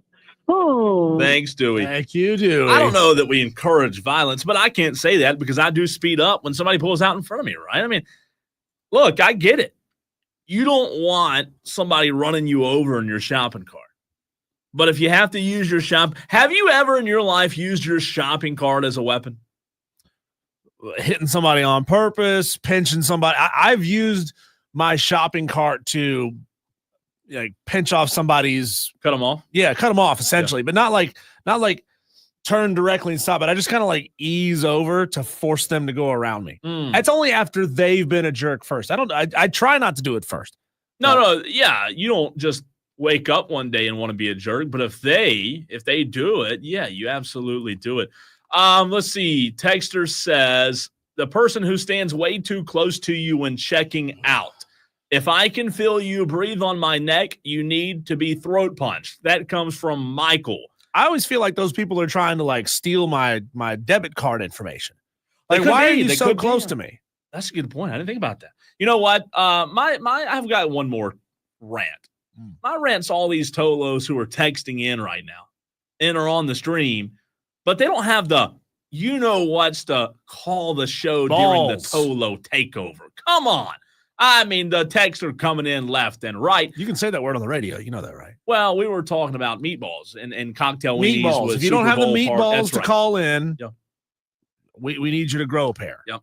Of meatballs. You do meatballs, and good idea. Let's see. Texter said this. This comes from Eric Hines. She ain't no lady if she ain't 280. Wow, Eric, did you really just go there? Eric's out there looking for a very specific kind of woman, and she can be affectionately known as Large Marge. Eric Hines. I tell you what a motto to live by. You'll never be disappointed, Eric. Not one time in your entire life. Let's see. This comes from the 381. I'm all in on this convo. Had a Spilka, call Hilka, then dance your way to a settlement check. Oh, that's one of our Tolos who I believe owns Hilka. Help me out with this one. What are these companies he's talking of? He is Hilka Law Firm. Oh, yeah, I believe he's a little self promo. I like it. Texter from the 203. If you've never bashed your brother with a shopping cart, I don't know what to tell you. Well, that's one thing, right? If it's a sibling on sibling violence, I mean that's acceptable.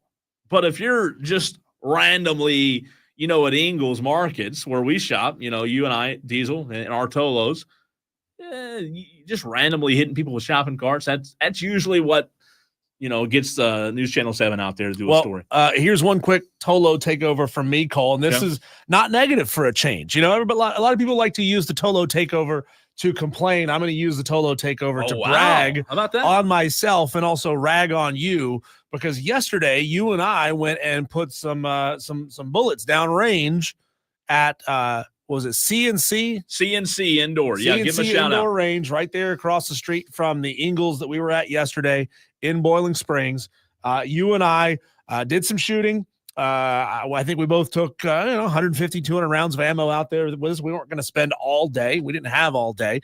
But Cole, we at one point had a shoot off in a the target here had an array of boxes. Inside of each box, starting at the top, was a big orange square, and as you went down to the next one, slightly smaller, so that it gives you a smaller and smaller bullseye on each progressive layer. Yeah, Cole, you and I went head to head with I believe either one magazine or two magazines, and I smoked your ass. You did bad. My biggest complaint yesterday was I was too loose. I was all, look, it'd have been a dead person, right? We were on paper. I was on paper. All were good shots. All were hitting, but I'm just not as tight. But I'll tell you this. I will accept my defeat. I need to pick up the pistol more often and put the shotgun down, because, that's kind of my trusty sidekick, right? I've grown up shooting shotguns. I hadn't. Here's the deal: you hunt with a shotgun, you hunt with a rifle, you don't hunt with a pistol. So I don't do near as much target practice as I need to. Yeah, but what if you've drained the barrel on the shotgun?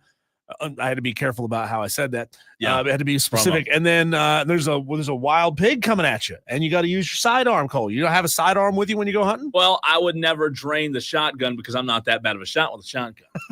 I'm telling you, man, we start busting some clay pigeons, so it would be a little different story. I love my clay pigeons in target practice, and it's fun. But no, you did. You had me yesterday at our. I thought that was show prep. Well, to be fair, Cole, you were shooting a new gun to you, brand new, and I'll give you some leeway for that. I'll blame the gun. I think it's a bad gun. I really do. Take it back. I did. I think it. I'm thinking about taking it back. It just wasn't shooting right for some reason. I don't know what it was, but you know what? I've got to get on the range, and thank God. Yeah, that trip cost me. Now, because I'm a member, right? I'll next. What do they say? Just wait till next year. Just wait till next time. Wait till next time. I got to practice, man. I really do. I've got a lot of work to do between now and then. One more for you that I will give to you on this Tolo takeover full of randomness. A lot of text that came in. Tolos were slack today with a phone call. Still a few minutes to get in if you want to. 844-FAN-PHONE, 844-326-3663. You, when we started this segment, you Tolos loved it. And if you keep slacking, we'll listen. We'll cut the segment. You don't want us to do that, but I mean, come on. You gotta be a little more interactive, fellas. Yeah, normally we ask you to call in on topic, but this is your opportunity. There is no on topic in this segment. You can talk about anything you want to. We'd let Dewey rant for 3 minutes. Yeah. That's proof that you can do anything you set your mind to. If your kids are being a jerk and you want to talk about it, call in. This is like an open therapy session. It is. It really is. And I'm the therapist. All right. So here's one that I saw today, and this is kind of sad, but I thought it was worth bringing up, right? I really did. And Diesel, I heard this. I don't know if it was on the Rich Eisen show or exactly what they were talking about, but the Super Bowl is being played at Caesar Superdome in New Orleans, right? The capacity. Do you know what the capacity of the Superdome is by chance? Off the top of my head, no, but I'm going to guess and say it's about 71,000. 83,000. Really? So it's a lot bigger. A big stadium. It's big. But have you ever been in it? I have not. I worked a bowl game, so I was credentialed press for a bowl game, and we were up there, dang near in the rafters. No, I've never been there. That building is huge. Yeah, I mean, 83,000 is a lot. So, I'll tell you this: I was disappointed when I heard this stat, Diesel, because while we love the Super Bowl, while we love seeing the place filled up like that, Rich Eisen had a guest on, and he was promoting, a cause that he was behind. You know that in 1 year in the United States, just in one calendar year, you can fill up the Superdome in New Orleans where the Super Bowl is being played with the amount of people who die because of fentanyl in the U.S. every single year. And that is just so terrible. Every year, think about that. 83,000 people. You can fill up the Superdome with the amount of people that die from fentanyl in this country every single year. And then guess what? The bad part is you couldn't fit them all in it. You couldn't fit all the people in the Superdome. And the guy, I can't remember who was on talking about it, but he had a program that he was behind to help, get fentanyl, get a grip on it, if you will. We got a long way to go, but Diesel, that's an alarming statistic. It's just when you hear that in terms of being relative to a Superdome and 83,000 people, that's really sad. Yeah, it's you hear stories about it. They talk about it on the nightly news, local and national. But until you can put it in a set of terms that you can easily visualize, a number is just a number at that point. It's a statistic. But then when you say it is a sold out capacity crowd and then some at a game in the Superdome, that's big. What's the total number a year? Did you have that number? Yeah, it was over 100,000 in 2000. So that's Michigan Stadium. Yeah, 2022, it was 110,000 people. That's Michigan Stadium. Just sold out Michigan Stadium. Horrific, man. Think about how many people that is. Unbelievable. That die every year because of fentanyl, man. It's just tragic. It really is. Politics aside, I would love to see us be able to get a grip on that one day, because that's awful. There's no other way to put it. We do have time for one more phone call. Sam in Taylor's, which I believe is a first-time caller to the Tolo Takeover. Sam, what is on your mind, man? Yo, guys. So I got a bit of a dang problem. I deliver pizzas for Papa John's, and they got me on a mandatory shift to work the Super Bowl. And the Super Bowl is probably the biggest day of the year for me in terms of spending time with family and in terms of, just watching the game. And we always have a big party, all my friends, all my family's friends, and I'm the one who usually organizes it. And I organized it this year, And come to find out, I got a mandatory shift on a day I usually don't work, which is Sunday. Sam, is that did I hear your voice getting scratchy? Sounds like you're coming down Yeah, with I'm driving right now. No, I'm saying it sounds like you're coming down with a little bit of a cold or something. I don't know if you need to be delivering pizzas this weekend. To me, it sounds like your voice might be scratchy. The guy on the radio said it. That sounds like a pretty – Here's a great question. This might be the best thing we've ever done on this radio station. Could we get enough TOLO'S to campaign for what's the name of the pizza place? Papa John's and for Cherrydale. Papa John's and Cherrydale to give Sam Sunday off. I mean, would that not be incredible? Let's camp. Diesel, what do you think? I would just quit. If it's me, Sam, I'd quit. I mean, honestly, you've got a career in party organizing, not pizza delivery. Pizza delivery is a job. You can't quit party your job, organizing though. is a career. Does it pay good, Sam? It does. It does. You get a lot of tips, and there's a lot of nice people around. Sam, have you ever worked a Super Bowl day or evening before, or like a big event evening? Do people tip more or less or the same on a big night like that? I'd imagine the tipping is going to be more, and the orders are going to be triple, quadruple. So I want to know from our TOLO'S right now at 844-FAN phone, 844-326-3663. I know we're going a little long, but this is important. What should Sam and Taylor's do about this?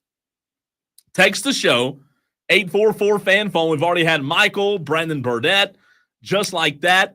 If you just tuned in, Sam and Taylor's with a great phone call. Man, what does mandatory mean? I'd lock your boss in the freezer. Oh, that and you go to jail, Diesel. Well, if he doesn't know you're the one who did it. Talk to him about it, though. So. What does mandatory mean, Sam? I mean, do it or you're fired? I don't know. I'll have to talk to him to see how much he wants to push that. But I think I'll tell you this, Sam. You're in a tough spot. Number one. Number two, we appreciate the phone call. Number three, I believe Diesel, the good TOLO'S in the upstate of South Carolina, should all rally together to get Sam the day off because of his call on Wire to Wire. Cole, when I worked at a ski mountain in college, I was on their Sunday crew, and that meant I had to work every single Sunday. I had to work a double every Sunday, which also includes Super Bowl Sunday. We always had minimum 2 people quit because they were like, I'm not working Super Bowl Sunday. Well, it's a college job. It's not a long-term deal. Yeah. So, all right, coming back on the other side, Diesel, Brett Siegel, NBA Insider. We're talking NBA trade deadline and more next.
The NBA trade deadline has just come and gone earlier today. So much has been going on, including a lot of big moves for our local team, the Charlotte Hornets. To talk about that and all other trades going on, we bring on Brett Siegel, national NBA insider for Clutch Points.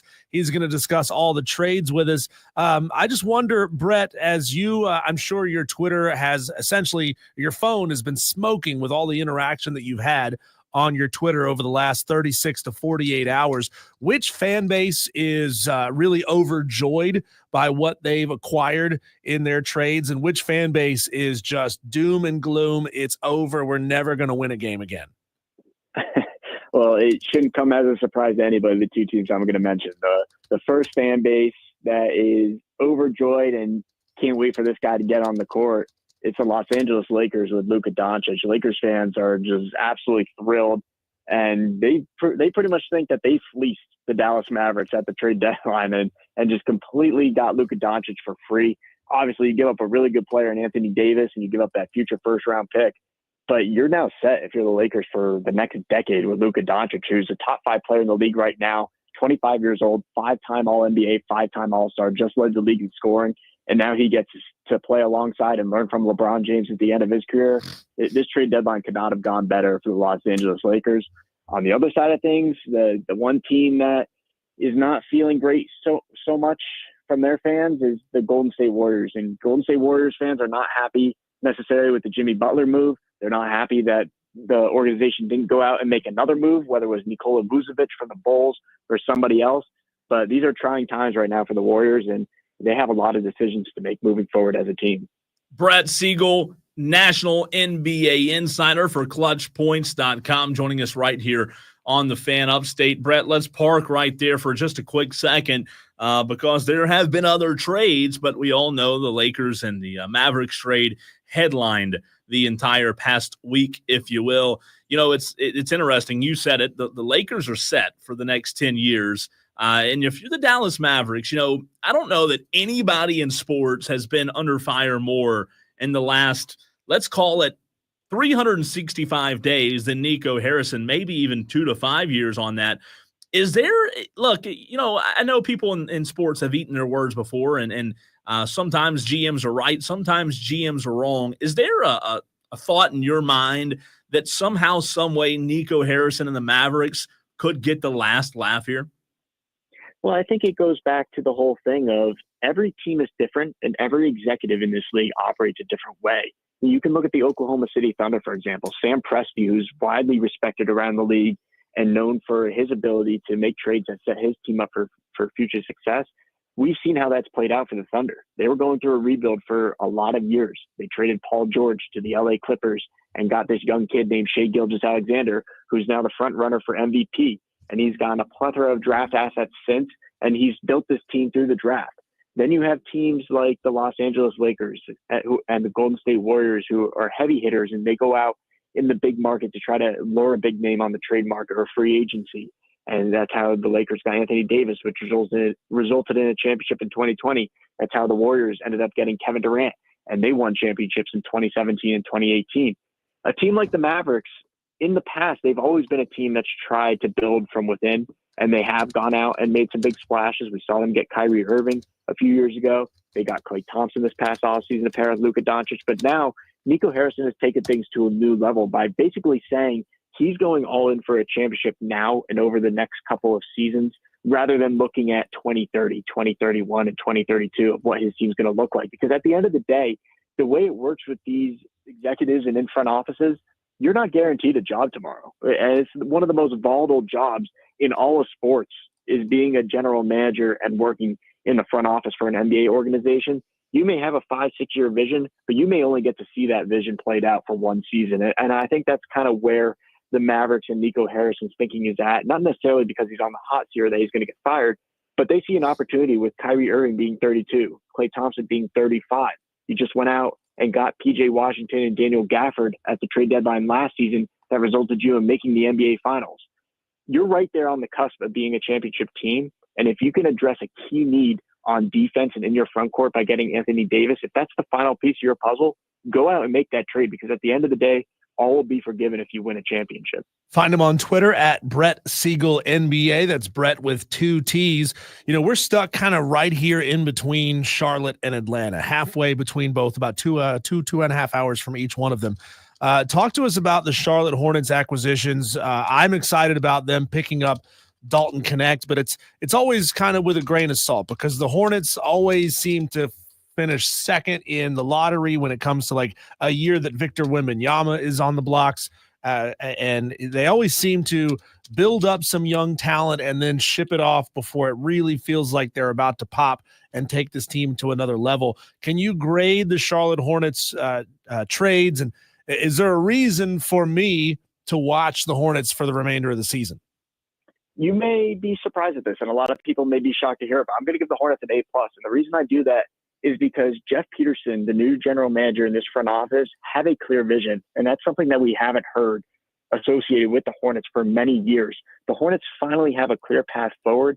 And Peterson, who is a disciple of Sam Presti, who he just talked about, he's taken a page right out of his mentor's book by acquiring all these draft assets, setting his team up for future success, setting them up to make future leverage moves where they can sacrifice 1, 2, maybe 3 first-round picks to go out and potentially make a big move to pair a LaMelo Ball or a Brandon Miller with another star in this league.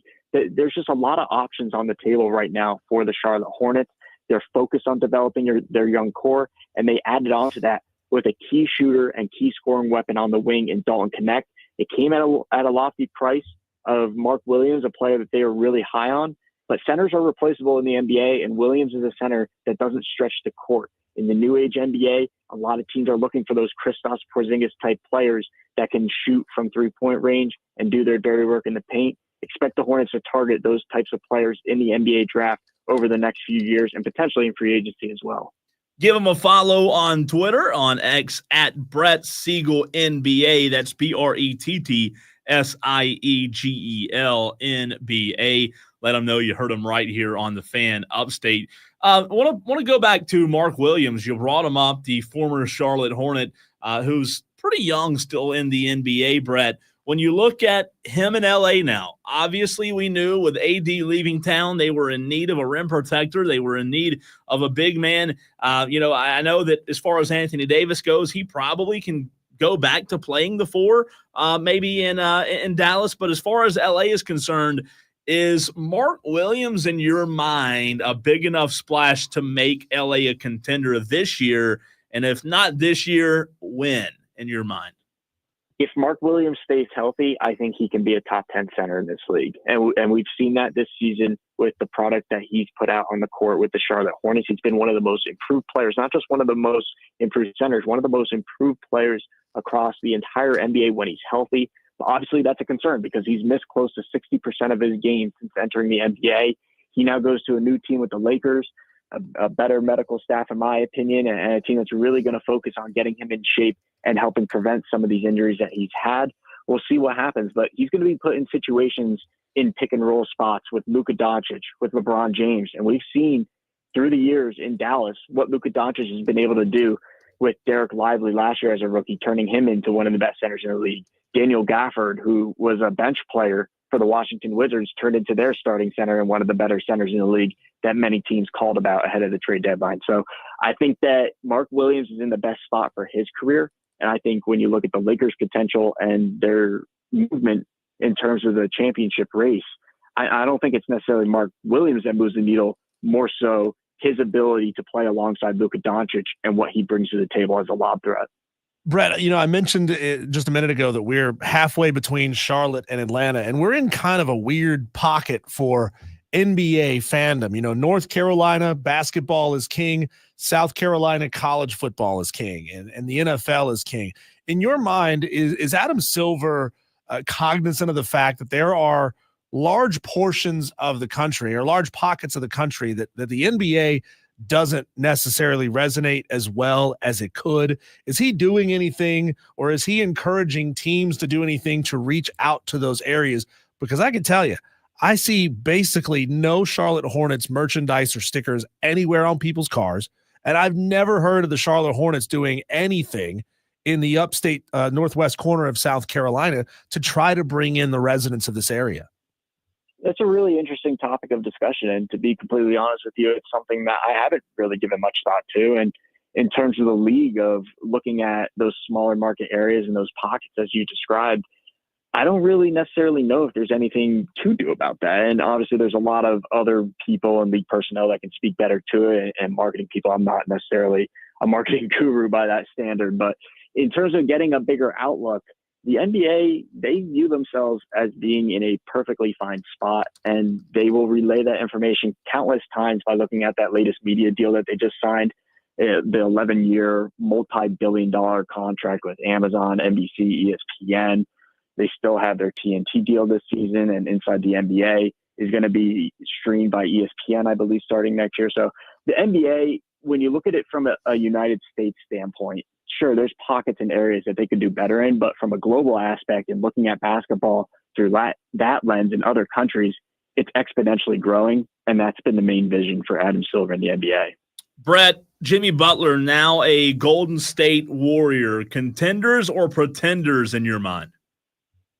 There's a lot to unpack with Jimmy Butler and the Warriors. And to answer your question before we dive into the details, it remains to be seen. And the reason I say that is because Jimmy Butler hasn't played in a while. We don't know how long this honeymoon phase is going to last with the Warriors, of him being perfectly fine and then pulling some of the same shenanigans he did with the Heat and other teams throughout his career. Will he be able to mesh with Draymond Green?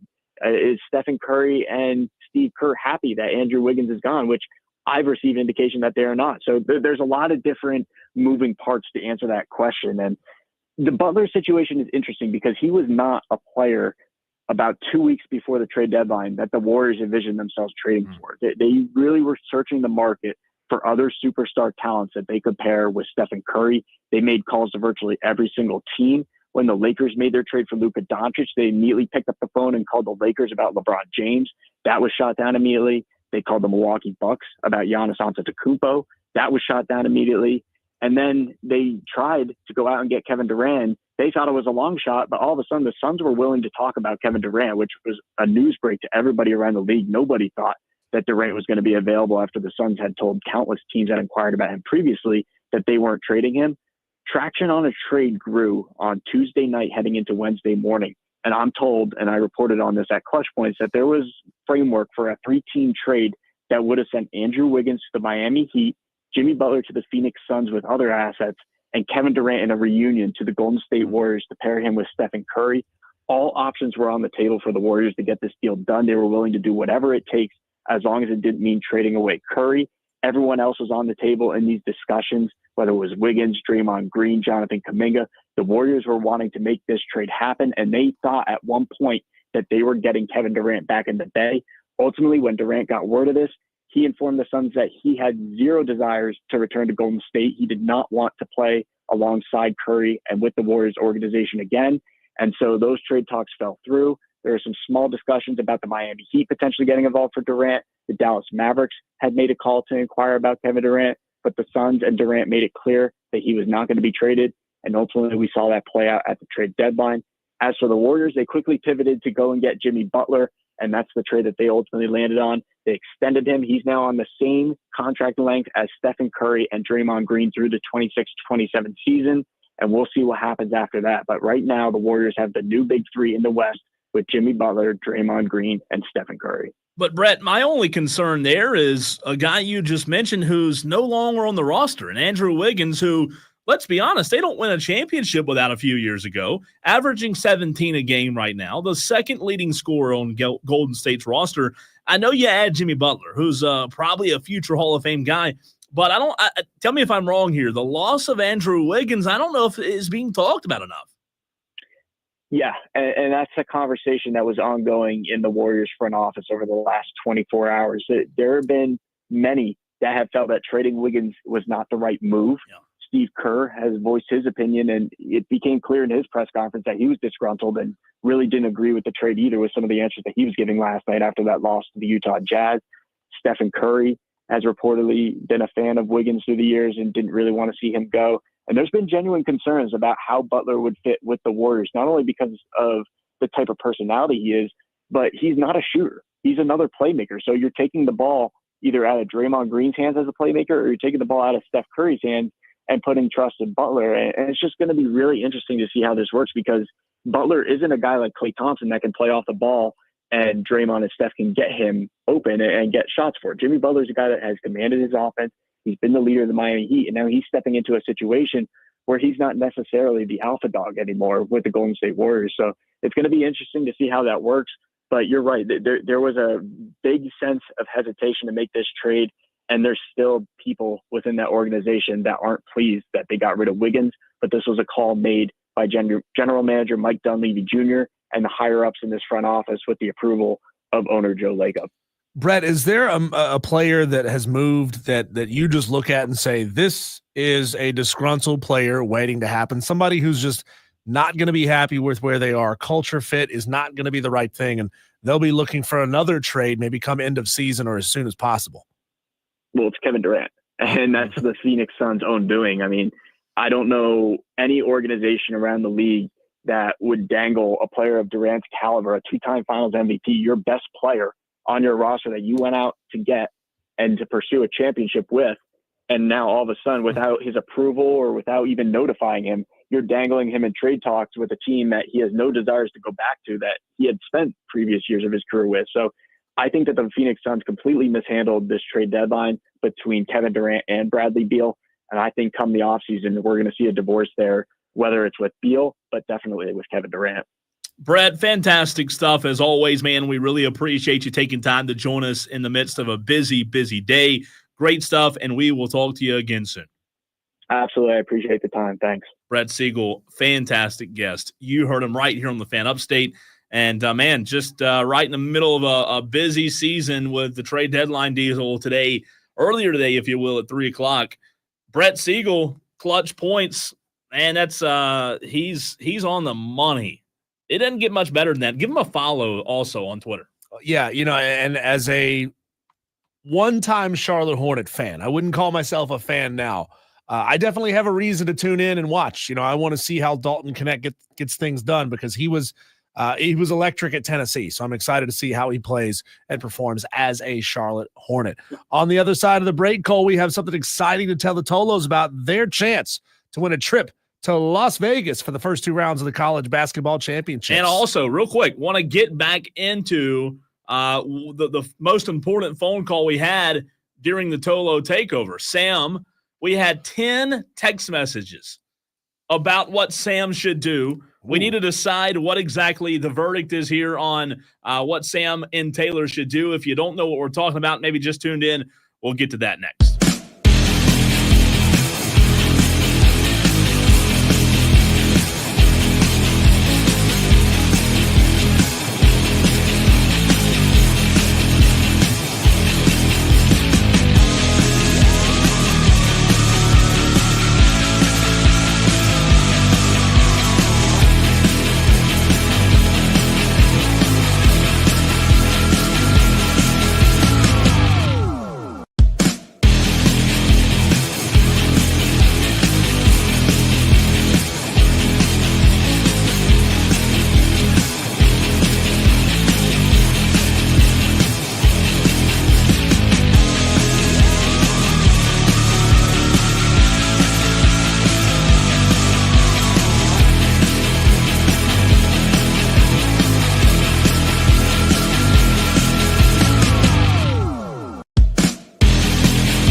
Earlier in the 5 o'clock hour during the Tolo takeover, we had some good texts. A lot more texts and calls today, but at the very end, we had Sam and Taylor's who called in and presented a unique opportunity for you Tolos. And I'm not, encouraging you to do anything, but in case you just tuned into the show, he's Diesel, I'm Cole Bryson. This is Wire to Wire right here on the Fan Upstate.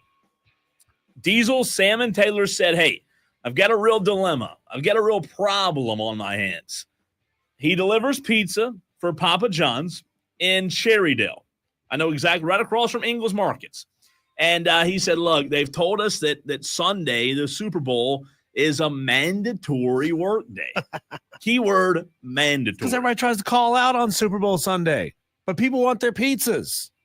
Well, you know people what? Need their pizzas. People need their pizzas, but it's a tough situation for Sam and Taylor's because I feel for you. He said, this is one of the only times the whole year I get to be with my family. I plan the party. And you know what, man? I think Sam and Taylor's needs the support of the Tolos. We need to rally around Sam. Send, I don't know if it's phone calls or, you can't message, obviously, Papa John's Pizza. But we need to somehow, some way, get Sam, Sam's boss, number one, allow him to become a Tolo, turn it on and leave it on. And then number two, we need to convince Sam's boss that, look, I know we're not giving in to peer pressure, Diesel, but Sam should not have to work if that's his favorite day. Sam, it's the only time you get to spend with your family. I mean, come on. We got St. Patrick's Day coming up. We got Masters Sunday coming up. Shout out Rob Brown, who threw an excellent Masters Sunday party last year. You've got 4th of July coming up. You've got Labor Day, Arbor Day, Boxing Day, Christmas is coming up. New Year's. You got a lot of opportunities to hang out with the family. Now, Sam, I'm feeling. But you don't know you. What his family. Maybe out of town or something. Sam, I'm feeling for you. You work in an industry that, I mean, for lack of a better term, Super Bowl Sunday is your Super Bowl. That's when everybody's ordering takeout pizzas. It is what it is, bro. I think you just got to take it. I think you got to go to work. You're not gonna take it. Sam, you shouldn't take it. I say no. Shouldn't take it. Here's why. Shifts should be short, though. You should be doing split shifts. Okay. Wow. I'm not just trying to just make look at you trying to get me. No. Hey, listen. You should work a first half, second half shift. There are you know what? That's not a bad idea. You're right. They wouldn't come in. There are other pizza places out there, Sam. Screw them. If it's mandatory, tell them, hey, look, I'm not showing up. If you want me, I'm a hardworking guy, but I won't be there Super Bowl Sunday. We've got 30 seconds for Rick and Greer who wants to chime in before we get back into the Super Bowl conversation in the next segment. What's up, Rick? Okay, Sam has nothing to worry about. I called Bo Knapp. He's the owner of all the Papa John's in the area, and Sam's off. There's no way. I don't believe anything that Rick says. It pays to know people in high places. He did not call anybody. Bo Knapp. Look it up. Who is Bo? How would I know that? Who's Bo? You could have said Bo Cephas. We wouldn't know if you're talking about the right guy or not. Bo Knapp owns the place. He owns all Papa John's. We'll believe it, Rick, when you call us. If you can get Bo Knapp to call in, 844 fan phone, and we can put you two on the line at the same time. Or better yet, Rick, tomorrow, what you should do is, we'll revisit this tomorrow. What you should do is call Papa John's and then three-way us in. And we want to hear your conversation with Papa John's as you try to convince Papa John's to let Sam have the day off. He's already off. I just told you he's off. He's off. When he walks in, if Sam's listening, Sam, is your owner not Bo Knapp? Rick, all the dominant. But is there a difference between talking to the owner and talking to a manager? Because the owner of the store could say one thing, but he's not responsible for actually staffing his store during that shift. Well, I thought I had this taken care of. I guess I got. We just need proof, Rick. That's all we're asking for. This is proof. such a serious dilemma. It is. You could be ruining this young guy's life if you get him fired. What, Rick? If it were you, if you were in his shoes, what would you do? Well, I would give him an ultimatum. Just work a shorter hours, and tell him, say, this is important to me, and he's probably been a good employee, and if he's been that good employee, they'll understand. Well, you know what? I think you're right. That's what I would do. That's what I would try. But Rick, best of luck. As I don't know if I believe you or not. I'm just going to be honest with you about Bo Samford or whoever it was. We just got a text here. I appreciate your phone call, Rick. Texter says Rick gave Bo some free cockroach bets for releasing Sam from work. Sam texts in and says, I'm dying right now. Sam, look, we're trying, man. We're really trying. And you know what? I'm so fired up about this. We're going to revisit this tomorrow at maybe, let's see, we've got to do our food. We've got to do our Super Bowl. What are we in the Final Four tomorrow? Final Four. All right, let's do this. Let's go look at the run. 5:20 tomorrow. 5:20 tomorrow. Sam, if you're listening, we need an update. I'm putting it on the rundown right now. Sam Papa John's. It's on the rundown. We need an update because the TOLO'S are really trying to help you out. Texter says, y'all putting Rick on blast for no reason.